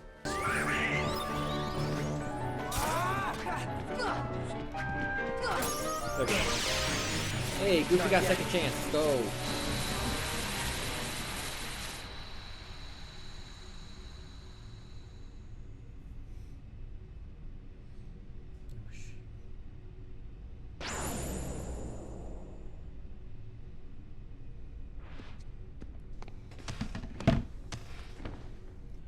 So, your heart won this battle. We learn White Trinity, and Beast comes back to the party, and I immediately break my promise to Goofy, but this is the last, second to last, time I promise. We solve puzzles, gain some items, and continue to ascend the tower. The only problematic Heartless are the defenders as well as the wyverns, thanks to one having a shield and the other one's flying over ledges. But we finally reach the next boss, Maleficent. The strategy for this boss normally is to cast gravity on her magic platform to bring her down to the ground to smack her a few times. But that also has an HP bar, so Sora can't really do anything to hit it. However, the game sees this as a normal enemy, and Donald and Goofy can actually bring its HP down to 0. They still hopped onto the platform, so it was still kinda useless, I'm not gonna lie. She also has a thunder attack and a meteor attack, which are the other problems in this run, but we use the regroup command in order to avoid them. But she also has Heartless that just continue to spawn throughout the entire fight, which are another problem in of itself. Luckily, the dark balls were able to keep my HP up. and we did have a few close calls, but we did end up taking Maleficent down on our first attempt.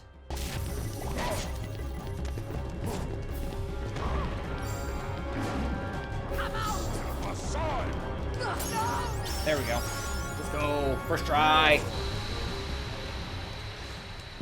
Oh.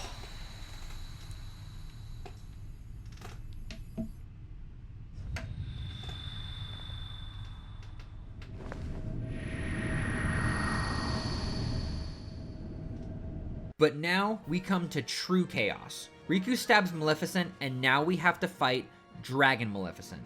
This is a very infamous boss for being sort of difficult, mostly because, just like Giant Ursula, there's a lot going on, but instead of thunder, it's fire. So I did make sure to equip some fire resistance armor to the other characters, which does mean her other attacks hit like a truck.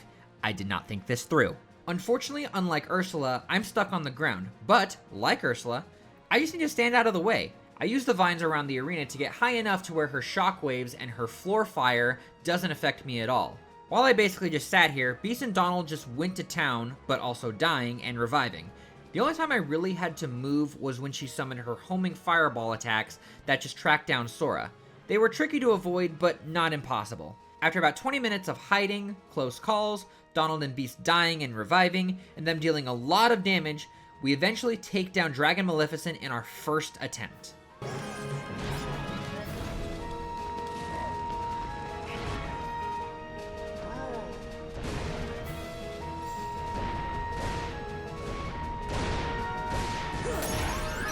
Boom. First try. Some bullshit, but first try.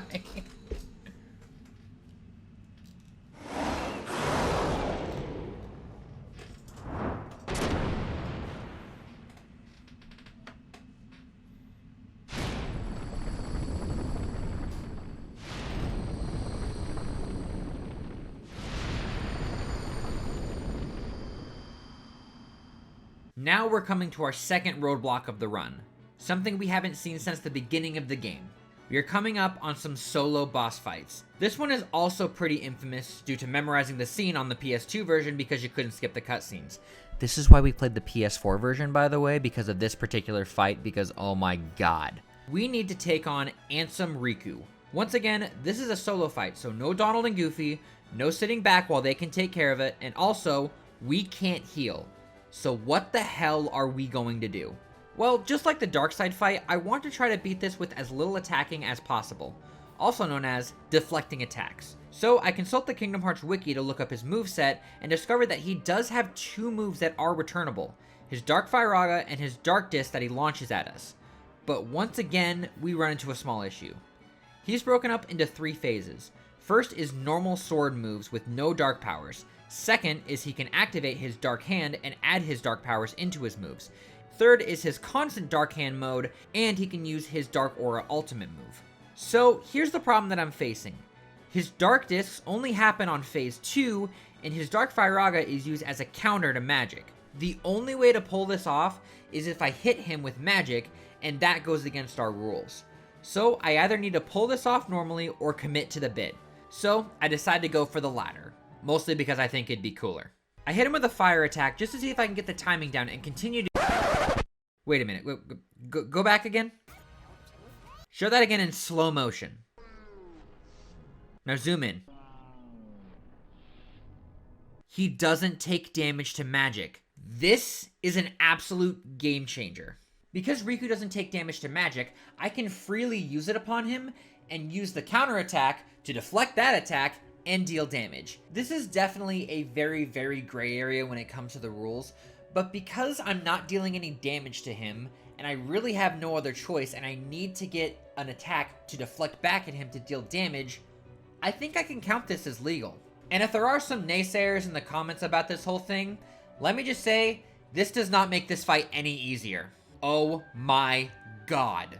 Riku is pretty quick to the punch, and this fight can be utter chaos within minutes. I took a good hour or so in attempting this fight, and while I was slowly getting the timing down, I knew I needed some insurance stats just in case anything went wrong. So I decided to leave and clean up some other various completion stuff before continuing this in order to level up. I decided to take on the Hercules Cup for the EXP grind, but I was basically getting beat over the head by Cloud and his new ultimate attack. So instead, I decided to go to the 100 Acre Woods to complete all of those pages and got the EXP ring, which boosts my EXP gain by 20% when equipped. I gave the ring to Donald since it also gives an MP boost as well, and Goofy at this point has learned MP Rage, so he can get his special attacks in a lot quicker. I also re-equip his other special attacks since it seems like Tornado just consistently gets interrupted too easily. Giving them items this time around, we attempt the cup again and we finally beat Cloud, making it to Hercules. But now we have a new issue. Sora fights Hercules alone and there is no way around this. This fight is technically optional, but we do need to beat this fight in order to seal up the keyhole for Olympus, completing the story. So I decide to try something a bit funnier. For those who don't know, the main strategy for Hercules is to throw one of these barrels at him that spawn throughout the fight in order to get rid of his god aura and then wail on him a few times to get damage in. Cause yeah, that makes sense. So going into it, I threw a barrel at him and realized it did damage. So I decided to take the laziest route, and instead of attacking him, I decided to beat him by only throwing barrels. Here's the strategy. The best time to throw a barrel at him is when he starts taunting you and flexes on you. Then, after he throws a barrel, he'll go to throw a punch at you. So basically, I just need a lot of patience in terms of when I can actually go in for damage with the barrel. There are some times where Hercules does get knocked out thanks to the barrel, so I take the opportunity to throw in every spawn barrel that I can at him, so I do my best to not let him destroy too many barrels to set up for this. If too many barrels are gone, I lead him into destroying the rest so more will spawn. Otherwise, I block his charge attacks and dodge his spinning, punching, and any other attack he throws at me. This did take me 3 attempts, and yes, I did have to play the whole cup from the very beginning when I failed, but I finally got him down to 1 HP with only barrels. It wouldn't let me deal the final blow with a barrel for some reason, so it just took 1 Keyblade strike to beat Hercules. Try this on for size.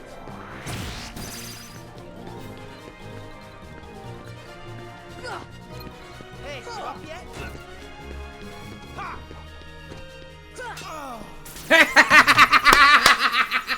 That's the power of the Keyblade. Let's go! We're the champs.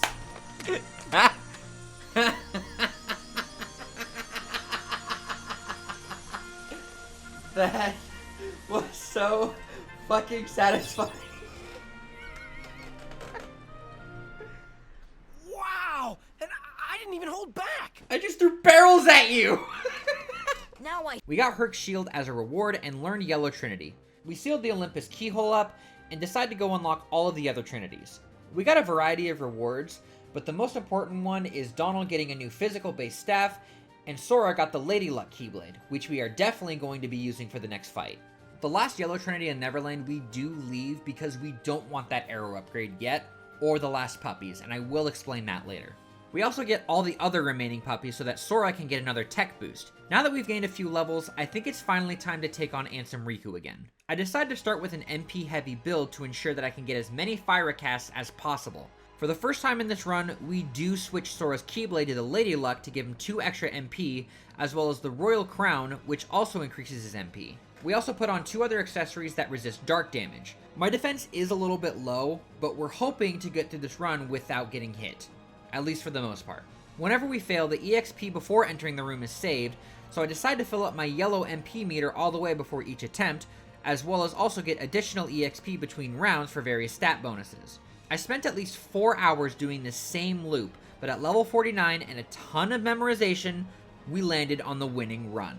Phase 1 starts and I get to casting Fyra to get his counterattack. Every 3 counters, he will guard, and we must wait for him to stop guarding in order to get in a proper counterattack, otherwise it won't work.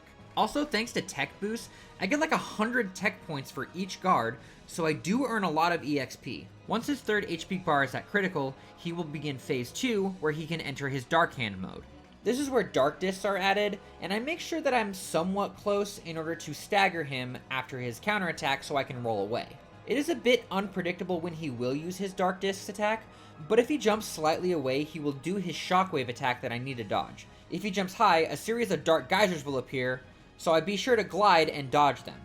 After he does this, he will be out of Dark Hand mode and will be back to normal sword swings. He will do this until his last HP bar. For countering, I just need to get into the rhythm and feel it out. I try to guard whatever dark disc I feel safe enough guarding, but I spend most of my time getting him to run after me, to which I can turn around, get a fire in, and then I can counter his counter.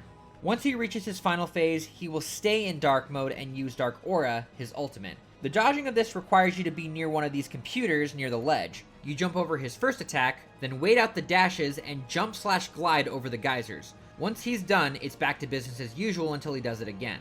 Just make sure to dodge and lock on quickly. I did get clipped a few times during the final phase, and I did run out of MP before the final hit, but with my heart racing, 4 hours passing, and a lot of luck, I deflect his final dark disc to win the fight.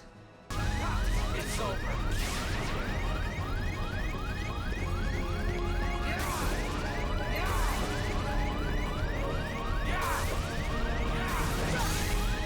Yes! Let's go! Holy shit! Let's go! Yeah! Hell yeah! Oh my god, I did it!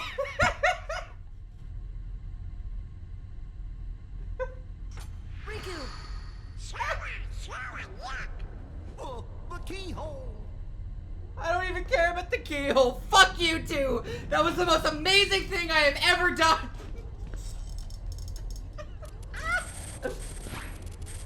After that, we decided to finally do something for once during this playthrough, and sacrificed ourselves to save the one who called us lazy in the first place. Do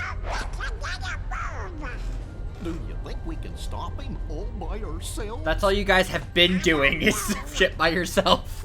Then we chased them down for leaving us behind. Kyrie gives us a second chance to do something, which we happily ignore, then head back to Traverse Town. We find a gummy, make an empty promise, and prepare to head back to Hollow Bastion. But now it's time to face the long gummy section to get back to Hollow Bastion. I can't fucking see either. Yep.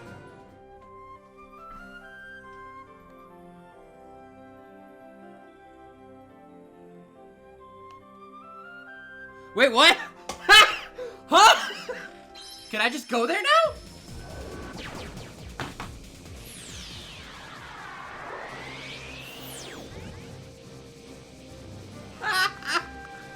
Fuck you, I don't even have to do it, assholes!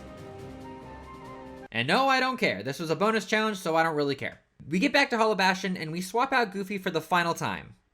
Maybe. I'm actually not sure yet. I'm really sorry that I have to keep benching you, Goof, because we know you got that big dick energy, but like, you know, I'm sorry. Please don't hate me. I love you. We reach the top once again to get dialogue, the Oblivion Keyblade, and the fight with Behemoth. There's only one really big annoying thing about this boss, and it's the fact that the targeting point is the top of his head, which is his horn, and Donald really only made it up there like once or twice, while Beast took the ground approach. His attacks are really easy to avoid, except for his Dark Rain attack, which I have to get under his ass for cover. And yes, that was on purpose. It took roughly 10 to 15 minutes to finish off Behemoth once and for all.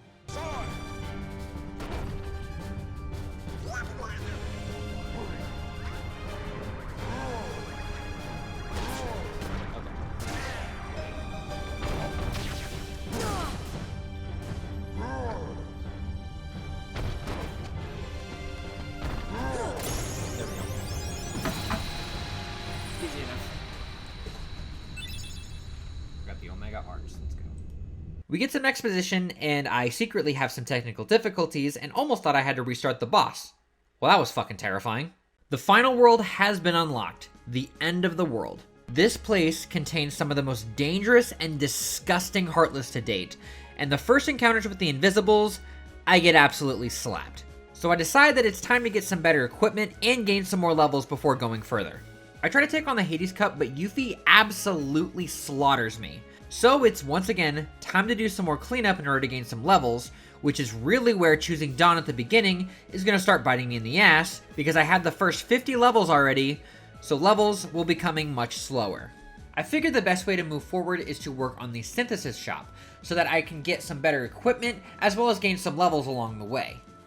However, there was a little bit of an issue because we're playing the Final Mix version. The Final Mix version of this game added special Heartless, which take very specific methods to defeat, and would cause me to get into some more gray areas in the challenge. The game also considers these special enemies, which means Sora needs to be the one to deliver the final blow in order to kill said enemies and get said materials.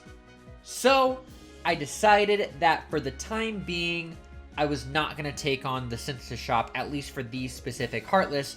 We're going to save that for the end of the challenge.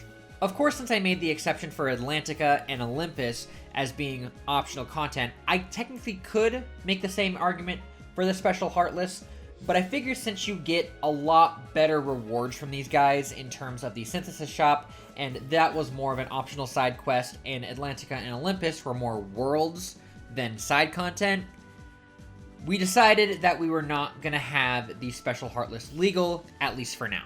There is one special material that you can get without actually interacting with the Heartless, where you just need to break a bunch of pots, and that is the Mithril Stone. So those I am allowed to grind because I'm not technically fighting the Heartless, I'm just breaking pots. So those ones are allowed, but the rest of them are not. The only other rare material that we can get is the Mystery Goo from the Black Fungus Heartless, thanks to Aladdin, because he is a goddamn god tier party member.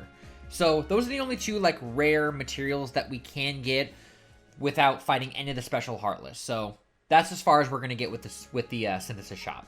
This does mean that the Hades Cup in Olympus is the best way of grinding EXP currently. But this is where we have an insanely big roadblock in the form of this shuriken throwing, constant healing, loudmouth, stereo using brat. Yuffie is by herself this time, and oh my god, I've never wanted to slam a boss's face into the concrete so hard in my life.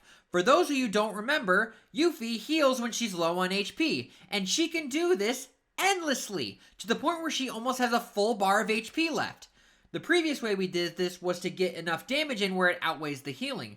The only problem to that strategy is that she hits hard. Like, really, really hard. The party can't last more than 3 shurikens without healing themselves. We would get really close, but then both party members would die and she would heal all the way back up. I have tried so many strategies to beat this fight. From leveling up to level 57 to the point where Goofy is an MP giving machine, to changing around AI values to prioritize certain attacks, to changing around abilities to only have Goofy using certain skills, to turning off glide and high jump to stop confusing the AI to move slower, to even having the boys use mega elixirs to keep everyone's HP and MP up for the Yuffie fight, because I have to fight 4 waves of enemies and a rare truffle before even getting an attempt in on this bitch. Why am I putting forth so much effort to destroy a child? Needless to say, I got a little angry. I give up. Fuck! Not too worried about doing that. And no, because he didn't show up this time. Not one of my proudest moments, but I did stay up a little too late during these attempts, and I was just tired. I didn't want to use my mega elixirs up, so I just decided to reset after every attempt, which also meant me doing grinding here was utterly useless. And I can't even guard during this fight because almost all of her attacks are returnable, which would also be breaking the rules. So I decided at this point that Donald needs second chance. He is just way too frail to take a shuriken to the face, but in the final mix version, he doesn't learn second chance till level 59. In the PS2 version, he learns it at level 25. Why? Why was this change made? This is one of the first abilities that this frail duck needs. Anyways, I decided that I should level up to level 60. That way Donald has second chance, Sora has some extra HP, and the others have additional stat increases that I couldn't tell you because they are nowhere online. Trust me, I tried. Goofy already has second chance at this point, so we literally just need Donald to have it so that we can just survive anything. I ended up grinding in Hollow Bastion until I reached my threshold, which apparently was level 59, and I head back to try Yuffie again. I set Donald and Goofy up to frequently use normal attacks, while prioritizing advanced and support magic/skills and shield techniques. And let me just say, this was a night and day difference. We destroyed Yuffie within 3 minutes, and she only healed once, but I was able to get the final strike in just in time to finish her off.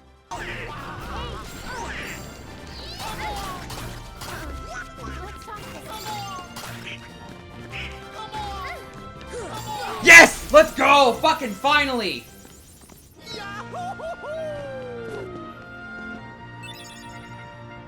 Did my face cam freeze? Oh fuck, my face cam froze. Hold on. Oh my god! Fuck that bitch, dude!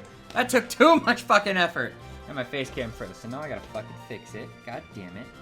The next major enemy after that is the Behemoth again. The only downfall is that Goofy can't quite reach the horn unless the Behemoth is charging his Dark Rain attack again. Without high jump or glide, it does take a little bit longer than last time, but we do end up taking him down. There we go. Boom. Alright. Whew. That should be a fucking checkpoint. Thank God. Hey, Blizzaga. We continue on with the tournament, defeating various guard armor pieces and stealth sneaks along the way as special enemies, then we take on Cerberus again. With Donald and Goofy's new abilities this time, Cerberus doesn't stand a chance. I still need to dodge the geysers and fireballs, but within a few minutes, Cerberus goes down again.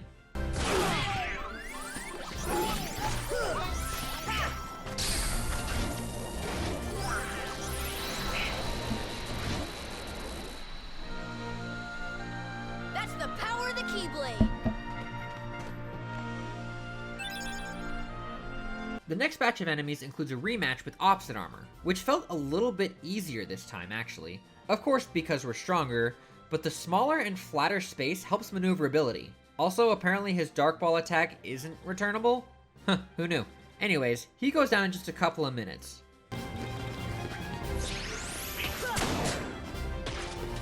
Oh. Oh, that's not returnable. We did it! I could have used that during the normal fight. I'm a dumbass.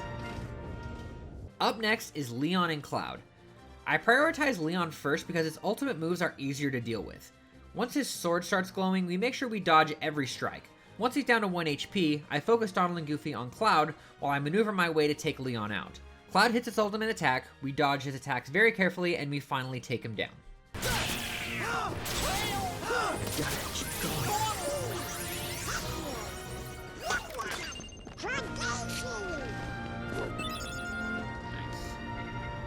It was at this point that I was getting really tired and just wanted to go to bed. So I just left the game going and hoping that Sora would go down. But Donald and Goofy actually kept me alive for 9 whole rounds. I did die before the Hades fight, however, but after this display, I don't want to hear any more lip about Donald and Goofy. But when we come back the next day, we take on those rounds normally with no issue. Now it's time to take on the Lord of the Dead himself, Hades. Luckily we have minor fire protection, but he does hit hard. He has his flamethrower attack and his fire snap. He also has a firewall attack that he didn't use once during the fight, but Goofy basically got to work and destroyed Hades within a few minutes. This is happening! He didn't even do his wall of fire attack! What the hell was that? Fuck you, Hades! What?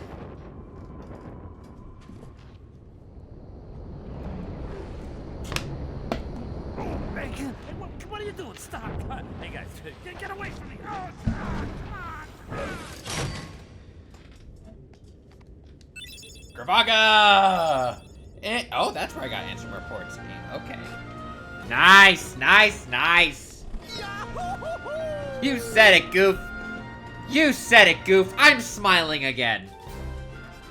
I am no longer smiling. What the fuck is this shit? The final stretch involves a lot of end-of-the-world Heartless, which makes me feel a lot more confident in taking on the final world.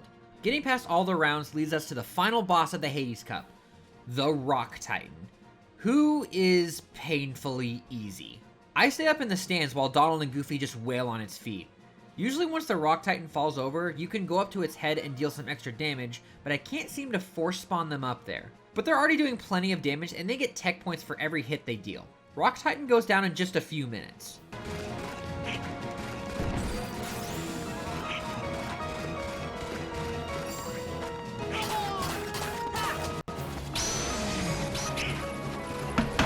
Hades Cup, done.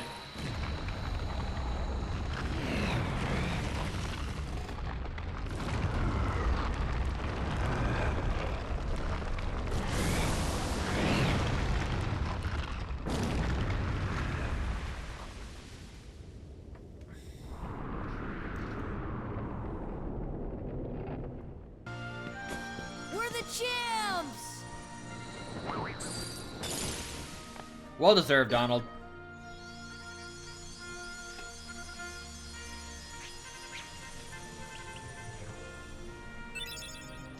Hey! That's where we learn Trinity Limit. Before heading to the end of the world, we head over to Deep Jungle and do all of the slides and get all of the various rewards for which we use to power up Donald and Goofy. Now, it's time to head back to the end of the world, which goes a lot better this time. We can take down enemies with ease, and we even take on 2 whole behemoths, which goes as well as you would expect. There's honestly not really a whole lot to talk about with this world, except for the fact that its aesthetic is fucking gorgeous, and the music is always so memorable.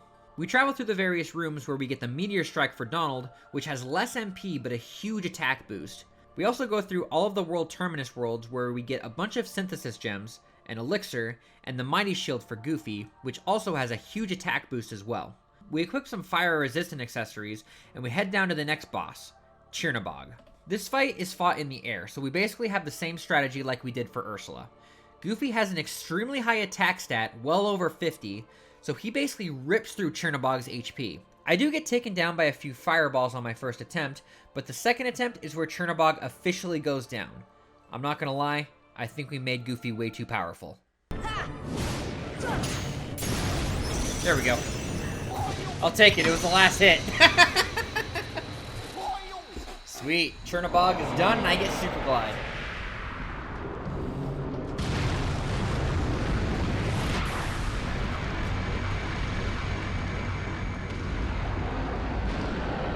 That was a lot easier.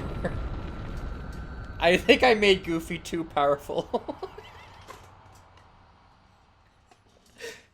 Donald and I are... Dude, Donald and I are both at like 35 strength and Goofy's at like 55. Dude. Sora's at 30 strength. Donald's at 41. Goofy's at 54.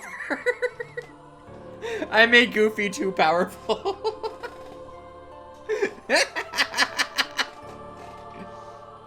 The final gauntlet before the final boss lies ahead.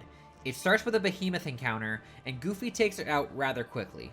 Then starts the onslaught of constant spawns. We need to keep taking down Heartless until the door officially disappears. The most dangerous ones are the Invisibles, where they can disappear and lock onto a single party member to deal damage. We do have the Angels as well that can block physical attacks and shoot a lot of balls of energy that hurt really bad. But we take it on like any old encounter, and Donald and Goofy are well-oiled machines. We finally take out the final gauntlet and head to the final save point room. There's only one boss that stands in our way, and our party is ready to go. Goofy has a decent amount of defense and 57 strength with Tornado, Charge, MP Gift, and all MP abilities. Donald has the most amount of defense at 36, with a great amount of MP and all MP abilities and prioritizing offensive magic instead of advanced magic. I also equipped the Divine Rose Keyblade for a couple fights that we will go over. I hold off on giving them items because there is one more time that we can access the menu. The footage you are seeing is my second time entering the fight, and I'll explain why when I get to the relevant fight. Now it's finally time to take on Ansem, the final boss of Kingdom Hearts 1. First phase Ansem is fought with the full party, so we go in business as usual. His attacks are tricky to dodge, but we end up getting through without taking too much damage. Goofy puts in the work, as he does, and he takes down the first phase within a few minutes.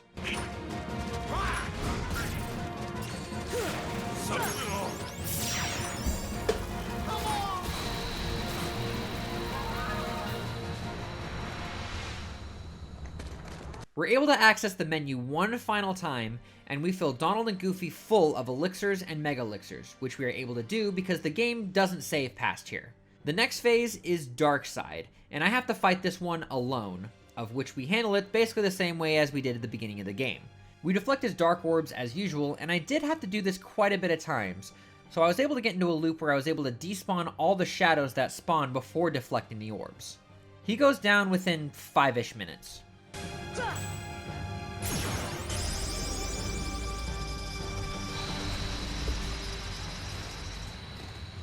And I did have to restart Darkside quite a few times because next is Ansem's second phase, which we also fight alone, and you don't heal in between phases. Now in the first run of this fight, I try to see if I can take him down by only using Aeroga. However, even with items, this alone was not going to do the trick. So unfortunately, this is the first boss in this entire run that I have to fight normally, because he does not give you any returnable attacks. This footage is of the winning attempt because, I'm not gonna lie, this took me 2 to 3 hours of retries. I forgot how much I struggled without the cure spell, and honestly, this was a nice change of pace. I didn't like that it took me 2 to 3 hours, but you know, whatever. The best way to take on Ansem is to wait for him to use one of his close-up attacks and dodge it, or attempt to guard his charge attack and hit him with a combo or two before his guardian comes forth.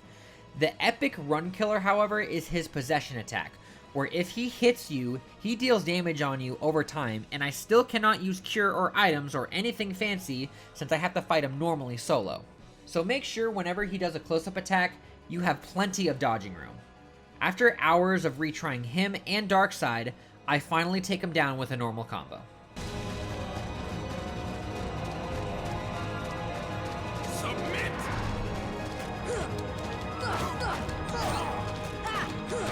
Yes! There we go. Fucking hell, dude. Christ. Now I just know it's only gonna get worse from here. I just don't want to fight Darkseid again. Oh my god, dude. Do I heal between? Please tell me I at least heal between. We have finally reached World of Chaos, the final boss of the game. And it starts with Donald and Goofy getting swallowed into darkness, and we start alone once again. This was another one that I was going to attempt Aeroga only, but I decided it just wasn't worth it. So I stuck with no cure or items. This was the only part that took me multiple attempts, but eventually I got a pattern down. For his first phase, I wait for him to physically attack 4 times before going in for a combo or 2. I make sure to get out of there quick because that's when the laser barrage happens. After 2 sets of lasers, he attacks twice and I go in for 1 combo before the lasers come back quickly. He does spawn Heartless bats after this point, so we make sure we are way out of the way for these in order to despawn them. We rinse and repeat until he has 2 bars left, and this is where chaos truly starts to rain down. The barrage of lasers seem endless, but if you pay close attention, you can actually see the attack patterns and know when it's safe to strike. I wait for a whole sequence to end for him to officially ask me if I'm confused before going in for another combo. We continue this pattern for a few minutes, and we do die quite a bit, but eventually, we get the run in our favor, and we take him down.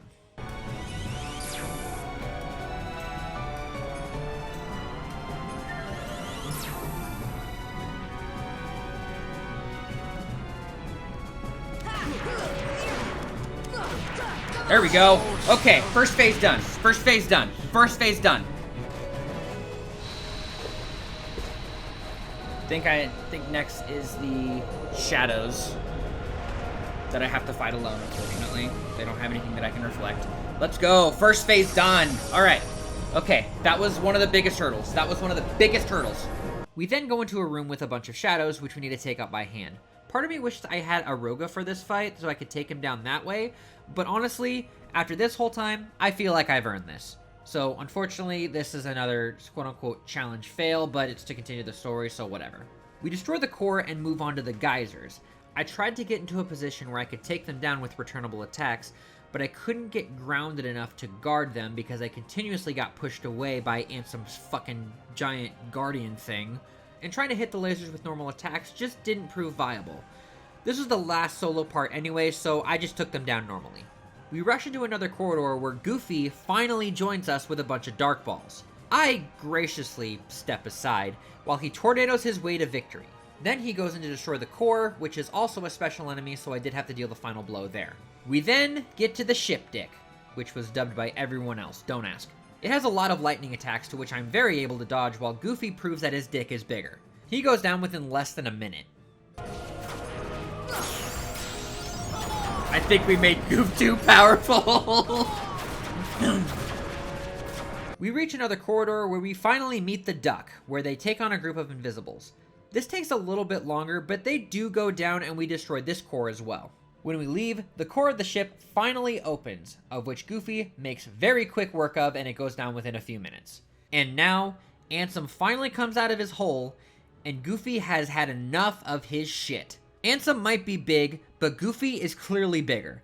This man barely lasts 45 seconds before Goofy tears through his entire HP bar with just one tornado attack. Ansem is only able to get one big attack in before Goofy gets him down to 1 HP, and we finish him off once and for all. Did I mention that I think we made Goofy too powerful? Let's go!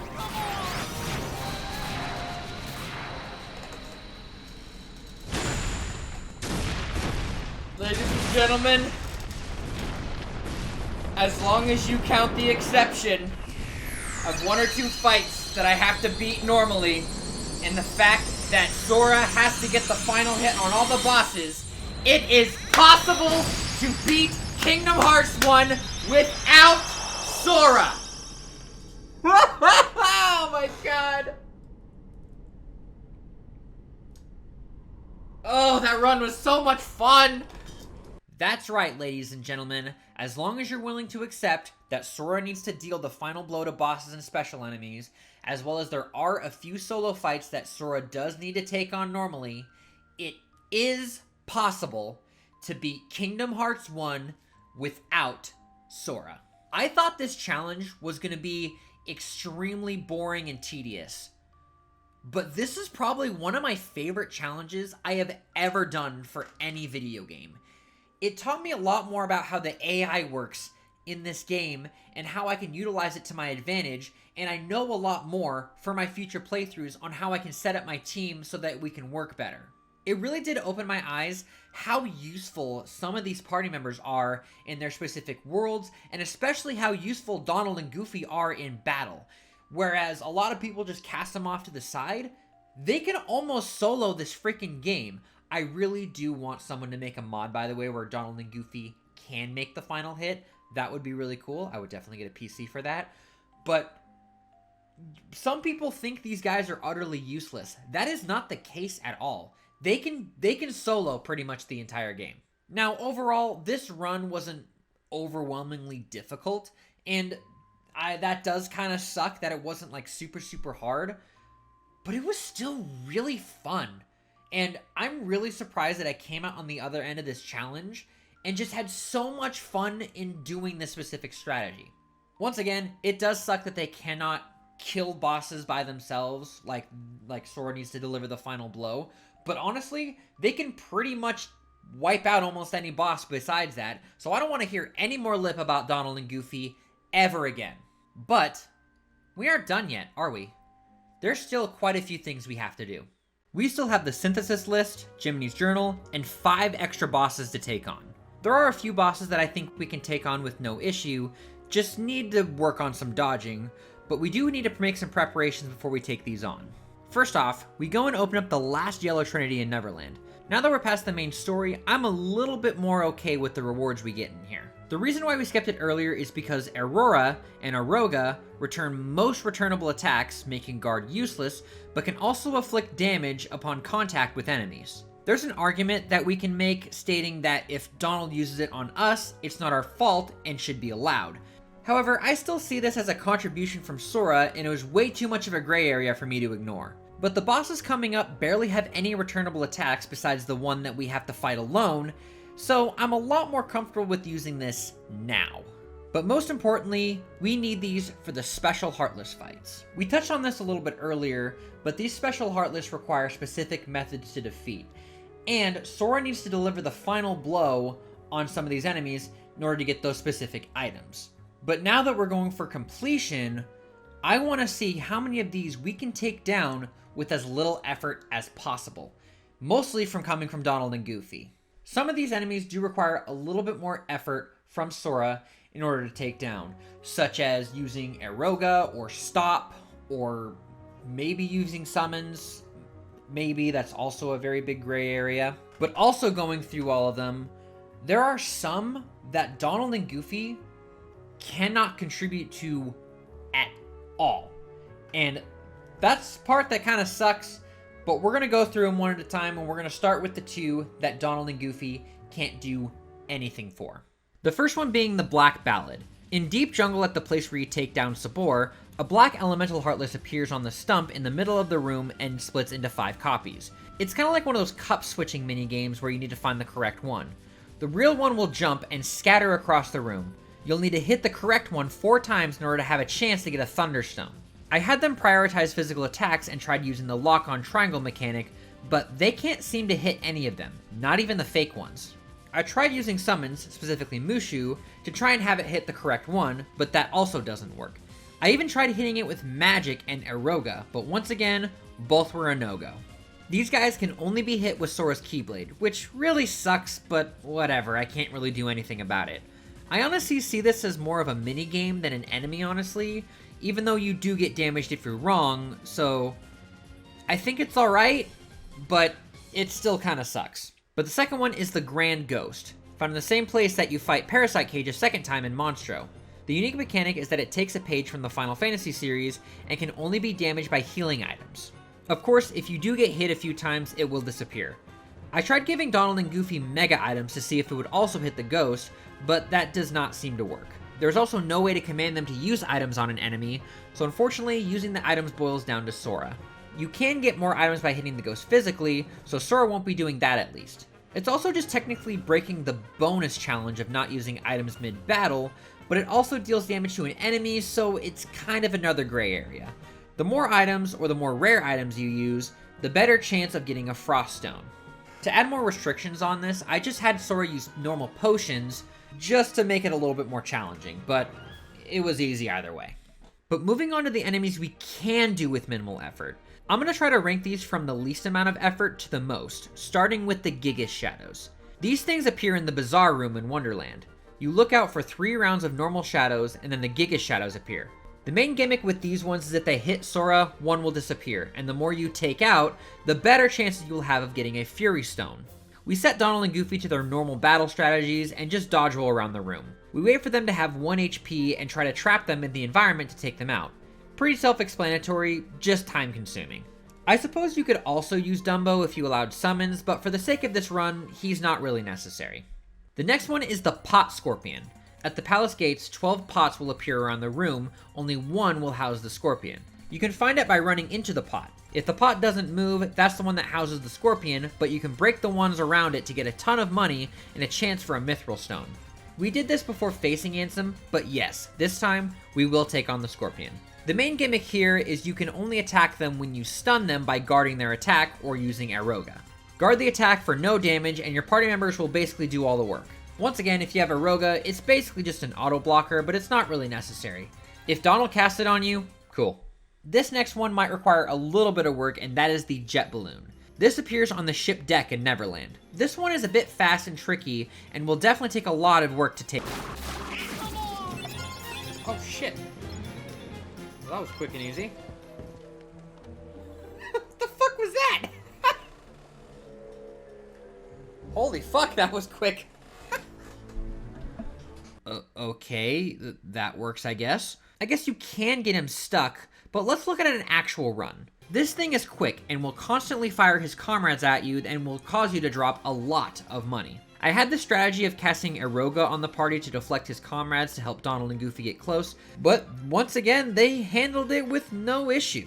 For one that has caused me so much trouble before, the only thing I really had issues with was trying to get in for the final hit. It stays longer the more money you have, so I recommend having over 20k to keep it there the longest. It has a chance of dropping a Dazzling Stone when defeated, but make sure you have some treasure magnet abilities equipped so it doesn't fall into the water. Stealth Soldiers are up next. They can appear in the entrance hall or the grand hall of Hollow Bastion. They are invisible and can only be tracked by your lock-on. These guys have pretty high defense and are extremely aggressive. They can be handled like normal enemies, but do not let the other Heartless that spawn with it die before the Stealth Soldiers, or else they will disappear. It does require a final strike from Sora, but it will reappear when its health gets low, so it's easier to track. Beating them causes them to have a chance to drop an Energy Stone, and the only way to boost the odds is to have the Lucky Strike abilities equipped. This works for all of the enemies, but you know, this is the best way you can get them. So in terms of this run, make sure Donald and Goofy are primary locked onto the Stealth Soldiers and pray to God they don't defeat any other enemies. You can use Stop if you want, but if you're a purist, you'll be fine without it. Moving on to the ones that require a little bit more effort, starting with the Chimera. This is probably one of the more dangerous special enemies, and I died on my first attempt when I got the Blazing Stone. But then I got a bit better, and I came back with 5. This thing will appear in the Oogie Manor ruins, and the one way you can tell if it's there is a bunch of white knights appear in like a 1, 2, 3, 4 fashion, or if you already unsealed the Red Trinity in this area, it will reappear there, even though you can't interact with it. After defeating the white knights, the Chimera will appear.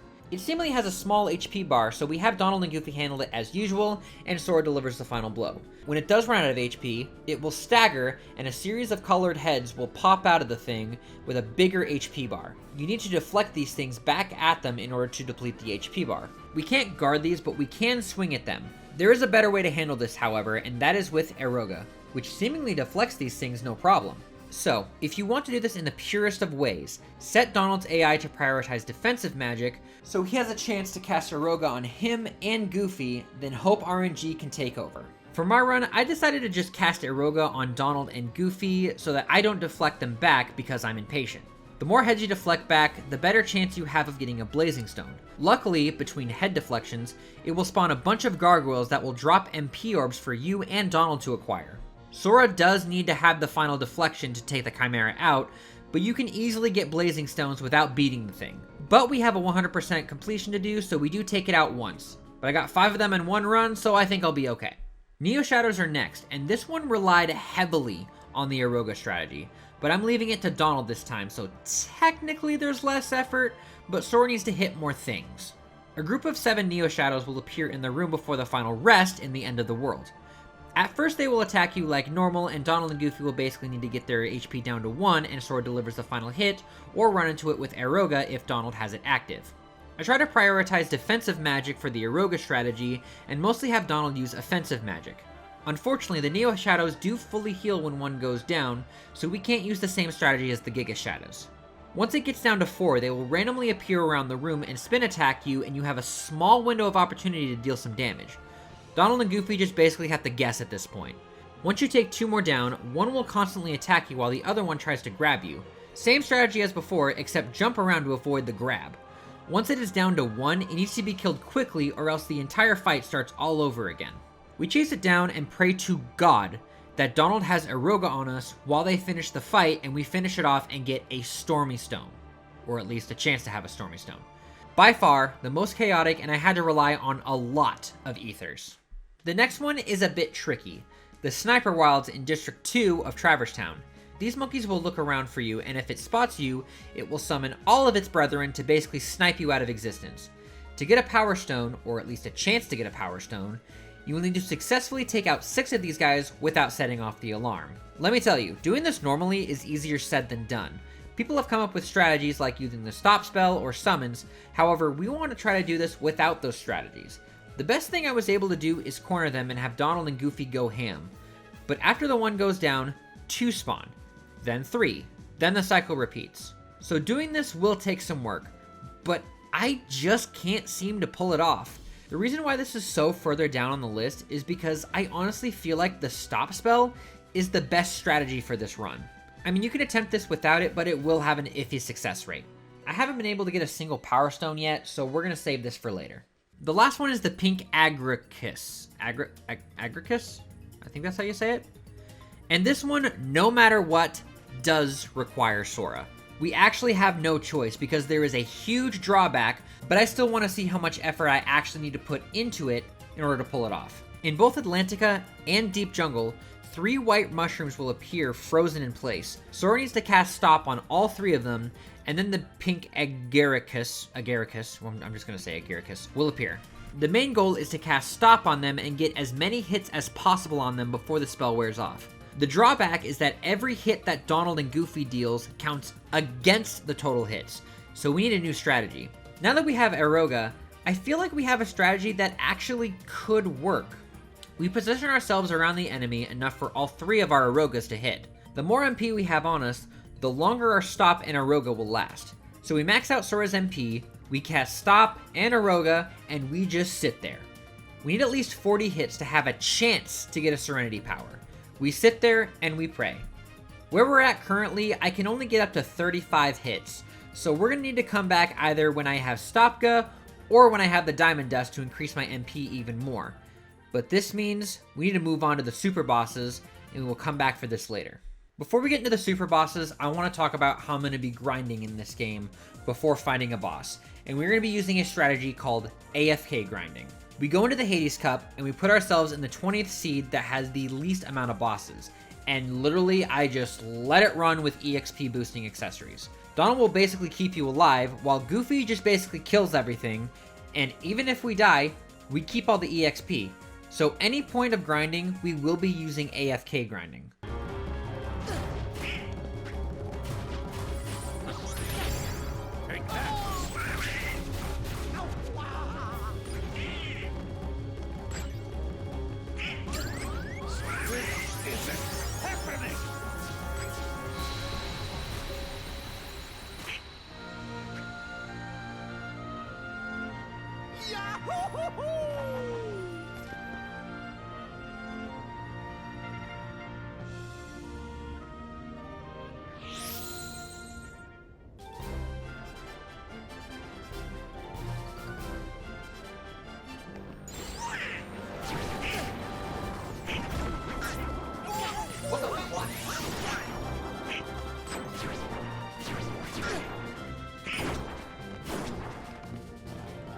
What? Nothing to it. Huh? How did Hades die? I didn't touch the controller! What happened?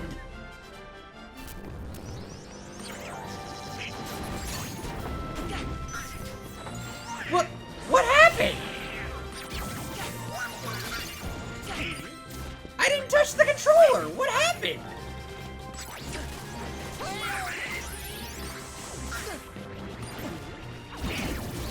I could go AFK and just let these guys handle it. Fuck it. Also, to keep the pure nature of this run, I have decided that any accessories that are fused with any of the special enemy materials are banned. Unless it is something that Sora can get without actively killing the enemy and it is the only thing required in the recipe, they're going to be banned, unfortunately. So any of the high gear that we get, such as like the Moogle badge or anything like that, because it was used with any of the stones that require Sora's efforts, they are banned. I basically made a list of all the accessories and the weapons that we cannot use during the rest of this run. And yes, this does include the ultimate weapon. Oh fuck, but sorry, like, that's just how it's gonna be. The first super boss we are facing is Zisa. In a normal run, he honestly really isn't that big of a deal. But in this one, we really need to pump up Goofy's strength. We start the boss with him casting silence on us, so we are not able to cast any spells until the 2 orbs are defeated. Once they are gone, we have a chance to knock down a bar or 2 of his health. Afterwards, he will get back up and be in reflect form, where all physical attacks do nothing, but magic spells will deal damage to his shield. Once that is down, the cycle repeats, but this time, it's much shorter. The main strategy is to have each party member shine in their designated areas. Goofy takes out the silence form, and Donald takes out the reflect form, with Goofy utilizing his support abilities where he can because silence doesn't affect him. We did have to come back to this fight quite a few times because when he gets around half HP, he will kick into overdrive in phase 2. He still uses the same gimmick, however he adds a few new attacks to each phase. In reflect mode, it isn't that huge of a deal because we can easily dodge his fire and thunderball attacks in both phase 1 and phase 2. But we can also still heal when we get hit, and these attacks are fairly easy to dodge. It's silence form that really is the huge issue here. In phase 2, he will start using his spinning attack where he will jump up into the air and spin and rush at us a few times, and this is a pain in the ass to dodge. When he is in this stage, I try to get Goofy to use his tornado attacks, but he consistently gets interrupted or is just out of range. This is the true difficulty spike of this fight. We try this fight at level 71 and we consistently get pretty far in the fight, but our defense is just not helping us, so we go AFK grinding. We come back at level 81, and after a few attempts, we finally pull it off. Goofy's strength is over 70 at this point, which I realize later on down the line doesn't really matter, but I'll get to that in a minute. So we try using him as our main damage dealer for the damage dealing phase, and only using his tornado ability. We have him prioritize shield techniques and special attacks, while putting all of his other attacks on frequently. Donald prioritizes offensive magic and physical attacks while everything else is set to frequently. The silence phase goes just as well as you would expect, and Goofy gets quite a few tornadoes off and deals really good damage. In reflect form, Goofy hits the shield with his physical attacks, which will drop a bunch of MP orbs for Donald. We also have them equip Treasure Magnet and Jackpot just to keep their MP bar up, and Donald will just cast as many spells as he possibly can. Dodging attacks are as easy as ever, and Goofy gets the boss down to its green HP bar. We just need to survive this silence round, and we will have it in the bag, but we cannot get too overconfident. I've been able to dodge the spinning attacks by either dodging under or running into the wall where it can't get close enough to the ground. The biggest problem is that Kurt Zisa moves and attacks quick during this phase, so getting Donald and Goofy to attack the orbs is easier said than done. Luckily, they have a few Mega Elixirs left, so they should be able to do this. Goofy pops off a couple of lucky tornadoes and takes out the first orb after a couple of minutes. And then, finally, the second one falls. Goofy goes in with his last 2 tornado attacks, getting him down to 1 HP, and Sora goes in for the kill, beating Kurt Zisa once and for all.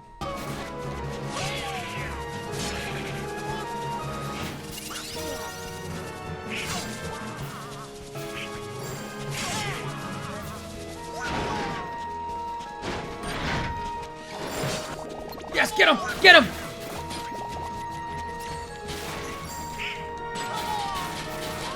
Yes! Fucking finally! Oh my god! Oh, fuck that boss, dude! I feel pain and suffering and nothing more! Oh my god.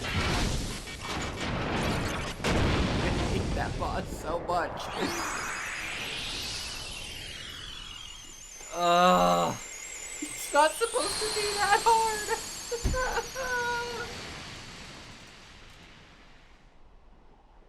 Oh my god.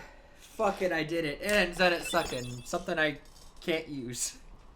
The next boss I wanted to take on was Ice Titan, but I ran into a little bit of a problem. Ice Titan is a solo boss, but the only way to damage him before getting knocked out is to deflect his icicles back at him. Ice Titan is on the priority list for 100%, and guarding all the icicles to damage him in a solo battle is fair game, but after my few runs of doing this, I started to feel guilty. I now have 3 tech boosts active, and every single icicle I guard, I get 100 tech points, making this an ideal way to grind for EXP. And while I know I'll need to reach level 100 eventually, I wanted to try all the other non-solo bosses before getting too powerful. I did do my runs before feeling this way, however, so I ended up being level 96 before the guilt set in. And yes, I could turn on EXP 0, but the damage was already done, and I did want to use this as a form of grinding, so I decided to try the other bosses before continuing to fight Ice Titan. I tried Unknown Figure, and no. I want to be level 100 for this fight. Goofy is barely putting a scratch on him, and we get him to half of his red bar before chaos continues to ensue. We decided to come back to this later and take on one of the bosses that I had the least confidence in, Phantom. Phantom appears near the clock tower in Neverland, and in order to get to him, you need to put Peter in your party to talk to Tinkerbell. So unfortunately, no big dick goof for this one. I am very sorry, but we can make it work. Let me explain why I have little confidence in this fight.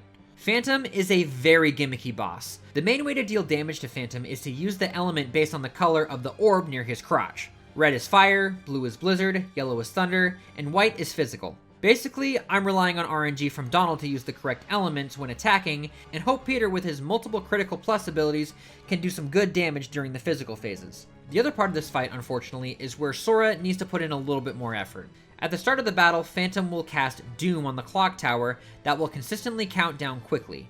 It will attach to your second party member, then first, then Sora.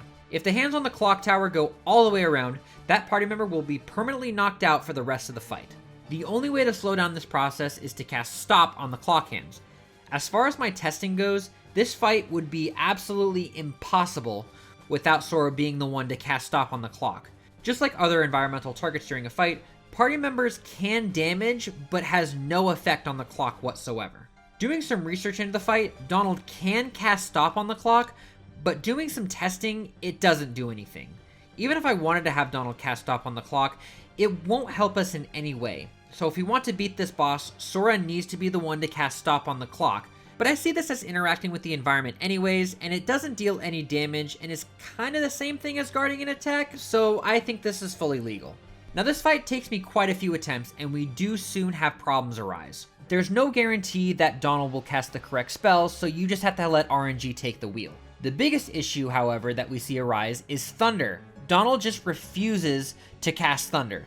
I see constant Fire and Blizzard, but barely any Thunder spells. So for the first few attempts, I tried to use the regroup command to get them to stop attacking if the orb was yellow and waited for the change. This usually led me focusing so much on the orb more than the clock and ended up with a few failures. Funny enough, we did get him down to 1 HP, but before I could land the final blow, he killed me.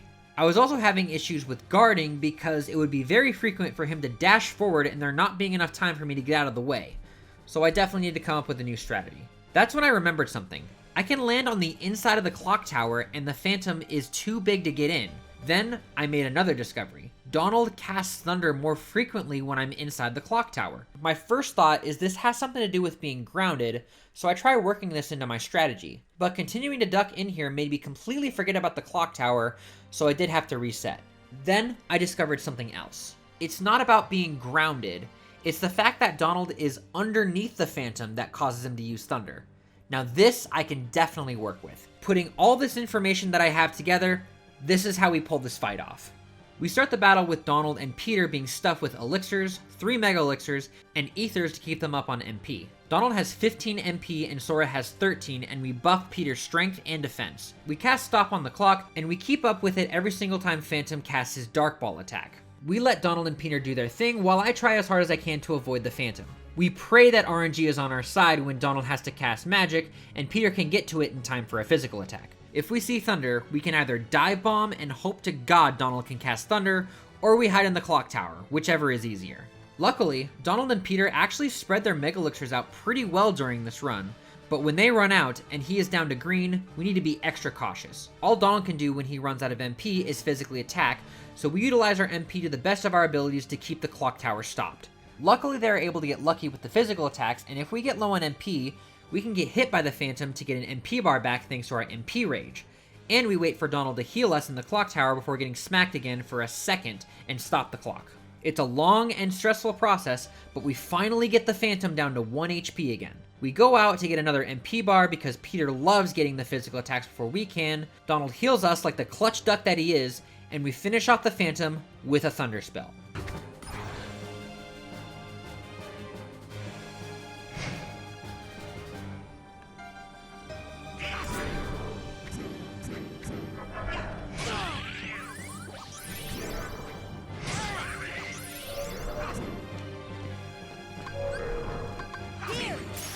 Yes, there we go! Ha ha! Let's fucking go! Ha! Let's fucking go! Holy shit! Ha ha ha ha! Oh, I can't believe I pulled that off! Let's go! Woo! It's fucking midnight too. Ha ha ha! Baby! Let's go! Let's go! Oh my god, I need to save right the fuck now. And honestly, if you want to invalidate this because of the Thunder spell, sucks to suck, dude. I still pulled this off without Sora using any items when I thought I had to, and it was the final hit to finish it off, so I am satisfied. Ice Titan is finally up next, and this one still took me a few tries. The main way to deal damage is to block or deflect the icicles back at him until he gets stunned, so you can go in for a combo or two. We're basically going to use the same strategy, minus the combo or two. So we are only allowed to deflect the icicles back at him. As stated before, each icicle gives us about 100 tech points, and we easily reach level 100 before the winning attempt. The best strategy I have for this is just to be patient and guard the ones that you feel comfortable with, and make sure you have some accessories that resist Blizzard. This fight is separated into 3 phases, with each one getting more chaotic than the last. Phase 1, you just need to block whatever you feel comfortable with, and glide away from the ice geysers. When he gets knocked out, I recommend gliding to the other corner of the arena, and be ready for whatever flurry is about to come your way. Phase 2, more icicles will launch towards you when he stomps to turn towards your direction. So, I recommend guarding those, but basically get into the pattern of this, and this fight will become pretty easy. He does add his ice balls and ice breath attacks, so jump and run from whatever you can. When phase 3 begins, my best advice is just to stay in one corner because 1, he has a blizzard attack that you can avoid by hiding in the corner, and 2, when he stomps this time, ice balls will fall instead of icicles, so it's best just to stay in one place. There is a pattern if you pay close attention, but as long as you stick to the pattern, you'll take Ice Titan down with ease. Just don't almost fuck it up in the end like I did here.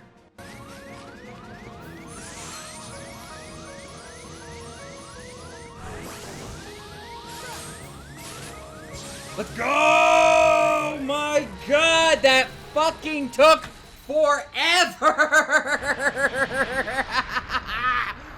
Oh, fuck you, Ice Titan, you piece of shit! Oh, that's 3 out of 5, baby! Holy shit!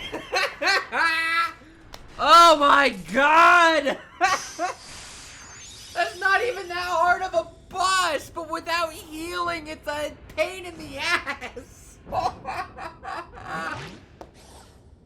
Yeah, stomp on it, Sora. You fucking deserve it. Or not. Whatever. From taking down Ice Titan, you get the Diamond Dust, the Keyblade that gives you the most amount of MP in the game. With this and Stopka in hand, it's finally time to see if we can get the Pink Mushroom to 40 hits. And... 39? Are you joking? We're so fucking close. That's literally as far as I can go. Are you kidding me right now? Well, there you have it. That means there is no way to get the Serenity Power without attacking the mushroom at all. That really sucks, man. I thought I was being clever, but whatever. We'll come back to this later. But for now, we have to discuss the next problem, and that is Unknown Figure. This is the hardest boss in this run by a massive mile. Massive strength, massive defense, fast attacks, and barely any downtime to get attacks in. Unknown Figure is broken up into 3 phases as usual, with each phase getting more deadly than the last. His first phase is fairly simple, with avoiding his attacks and Goofy basically getting all the attacks in that he can. However, it's phase 2 where shit really goes downhill. He starts phase 2 with his Invitation to Nothingness attack, which zaps everyone's HP bars every few seconds and locks our command bar until we find the release command to stop the attack. This is the most crucial attack to avoid, and we need to get rid of it quickly to stop the HP drain. One false prompt select and we can end this run quickly. The easiest way to deal with this attack is with pause buffering. Pause the game over and over until you're able to get the cursor to a reliable release command and press it as soon as you unpause your game. It is tricky to get the hang of, and it has a rough 80% success rate. Not based on real numbers, this attack sucks. However, that's not the only thing that makes this phase annoying. Donald and Goofy have barely any time to get any attacks in to get in damage. They're basically getting in chip damage every minute or so, making every single attempt last up to 30 to 45 minutes. Sometimes they will get lucky, but those chances are few and far between. Also, my luck is just unbearable, and I continue to die over and over again thanks to his frickin' HP drain attack. This fight alone is what set this video back so far. With my current setup, I was getting nowhere, and my strength and defense were at its limits. So, here's basically what I did. I spent some time off camera gathering some materials so that I could make as many Mega Elixirs as I could. It took me a few weeks to get the materials together, but I was able to get enough Mega Elixirs to fill both Donald and Goofy's inventory and tried the fight again. We actually were able to get Unknown Figure down to his third and final phase, but his ultimate attack did kill me in the first attempt. Nice. Oh, I made it to phase 3! I made it to phase 3! Oh my god, phase 3 is so fucking scary! Oh my god, phase 3 is so fucking scary! Oh my god, phase 3 is so fucking scary! Oh my god, I'm about to die! Oh fuck! I made it to phase 3! Damn it! But I am able to consistently get him down to his third phase, but I think we are faced with the ultimate truth. This fight may be impossible with our current strategy. It may be possible with some better dodge timing, but I do not possess the necessary skill to pull this off currently. I might be able to pull this off given more time, but this video has been delayed way too much at this point, and I do not have the patience to spend 30 to 45 minutes per attempt to get this video out. I'm not joking when I say this, but at this point in time, the rest of the video is completely done. I'm just waiting on beating this fight. And this is why this video has taken so long to get out as it is. Basically, the damage output is so small and the damage received is so large, I basically cannot finish this fight reliably. But at this point, I just want to see if Donald and Goofy can actually beat him. So for this situation and this situation alone, there is one more thing that I want to utilize. But it does break a rule enough to be called a gray area.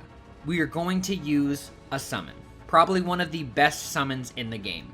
And for those of you who know this game, you probably know who it is. Tinkerbell is an auto regen summon that stays on the field until Sora hits 0 HP and revives him once. This way, Donald and Goofy can focus on just straight damage instead of being worried about healing me.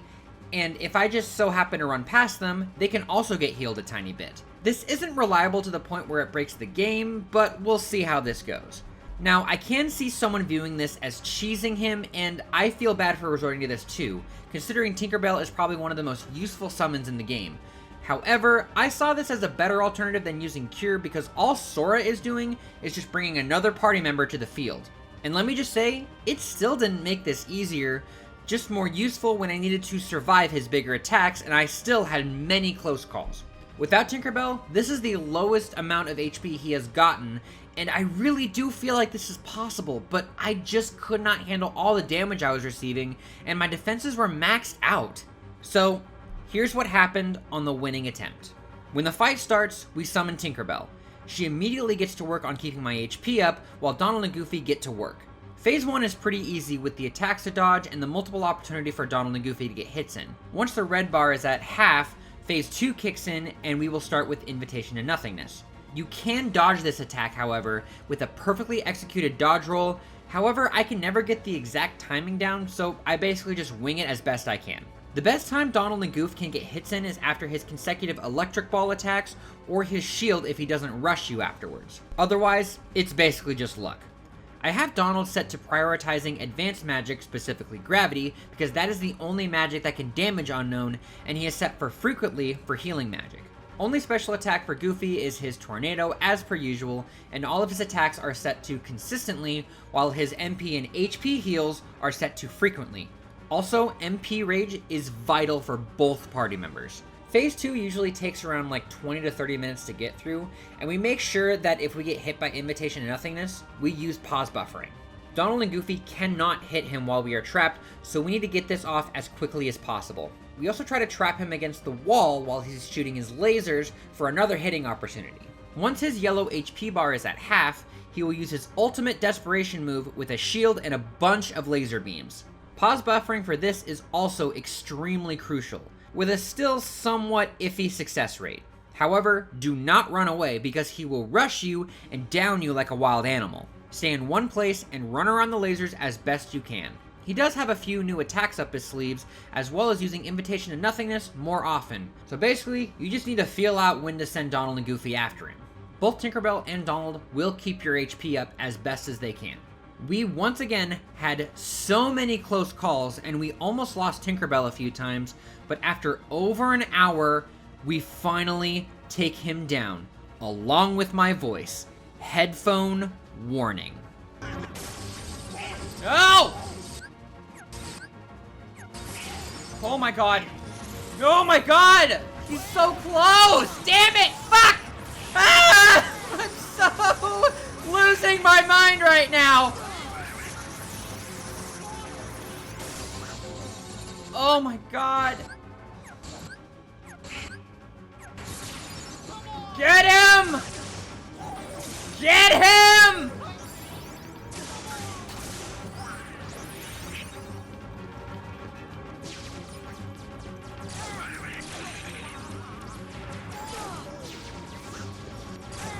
Yeah, and that's mine. Let's go! Let's fucking go! Holy shit, I don't even care! Oh my god! Let's go! Fuck you! Yes! Holy shit! Ah! I don't even care! Oh my god!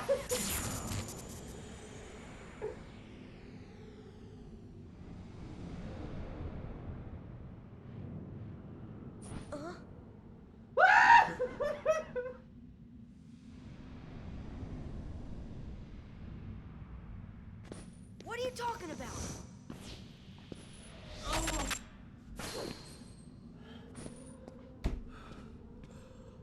Fuck you! I am so sorry for blowing out your eardrums. Wait, what are you? I'm keeping that in the run. I don't care. It might be possible without Tinkerbell, but... oh my god! Duh!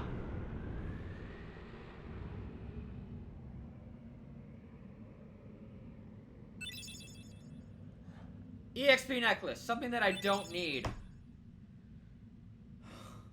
Dude, I'm actually tired. I'm so fucking exhausted.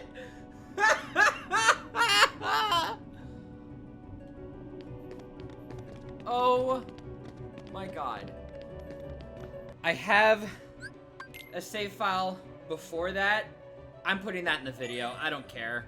I've been doing this fight for so long. I don't even care, dude. Oh my god. Tinkerbell is probably the one summon that I would have allowed anyway because it doesn't do any damage, it only heals. Oh my god. That's what I'm finishing the video with, I don't care. I'm done, I'm fucking done. And that's it. We officially beat every extra boss that Donald and Goofy can participate in. And if you're wondering about Sephiroth, no. Just no. With my current rule set, Sephiroth is impossible. He has no returnable attacks, Sora fights him alone, and the only way you can beat him with any sort of sense with the rules is to beat him without taking any damage. And respectfully, I am not skilled enough for that. Yet. I may return to this fight, but I will take my wins and move on. So, that's it. That's all we can really do. The pink mushroom may be possible, but it requires too much stupid luck to actually succeed at. So, I'm gonna leave this one as well. If you have any suggestions, I encourage you to let me know in the comments below. But Donald and Goofy are more than capable of beating the entire game without Sora, minus a few solo fights and the final boss hits. But if you give them the opportunity to shine, they can solo this game. Once again, this run was extremely fun, and if you want me to continue this challenge into the other Kingdom Hearts games, let me know. Thank you guys so much for watching this video. I apologize that this video took so long to get out, but I'm so glad it's finally here. And I know this was a long one, so I appreciate you guys watching it the entire way through. Be sure to like, comment, and subscribe if you guys doing that YouTube, and I will see you all in the next video. But however, there is one more thing that I need to take care of first.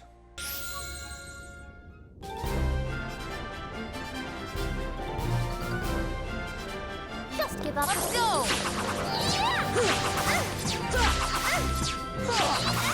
This is it! Power! Just give up, it'll be easy.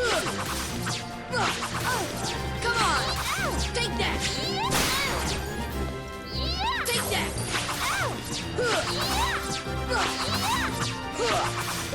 This is great! Power!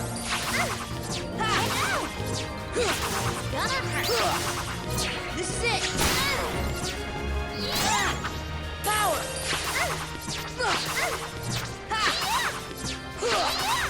This is it! Hey, he's up! Take that! Yeah, how's that feel, you stupid bitch? That is how you throw shit to defeat shit, alright? How does it feel to be defeated by only shit thrown at you? You stupid bitch! That should not have taken that long! Fuck you! Ugh. Hey, what's up, love? There's a package left for you on the door. From who? Can you grab that camera? What the fuck?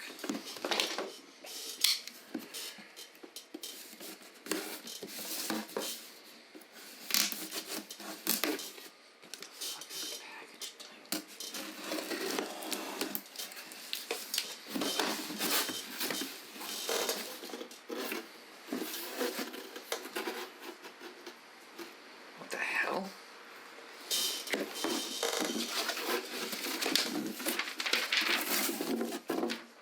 What does it say? It says regret.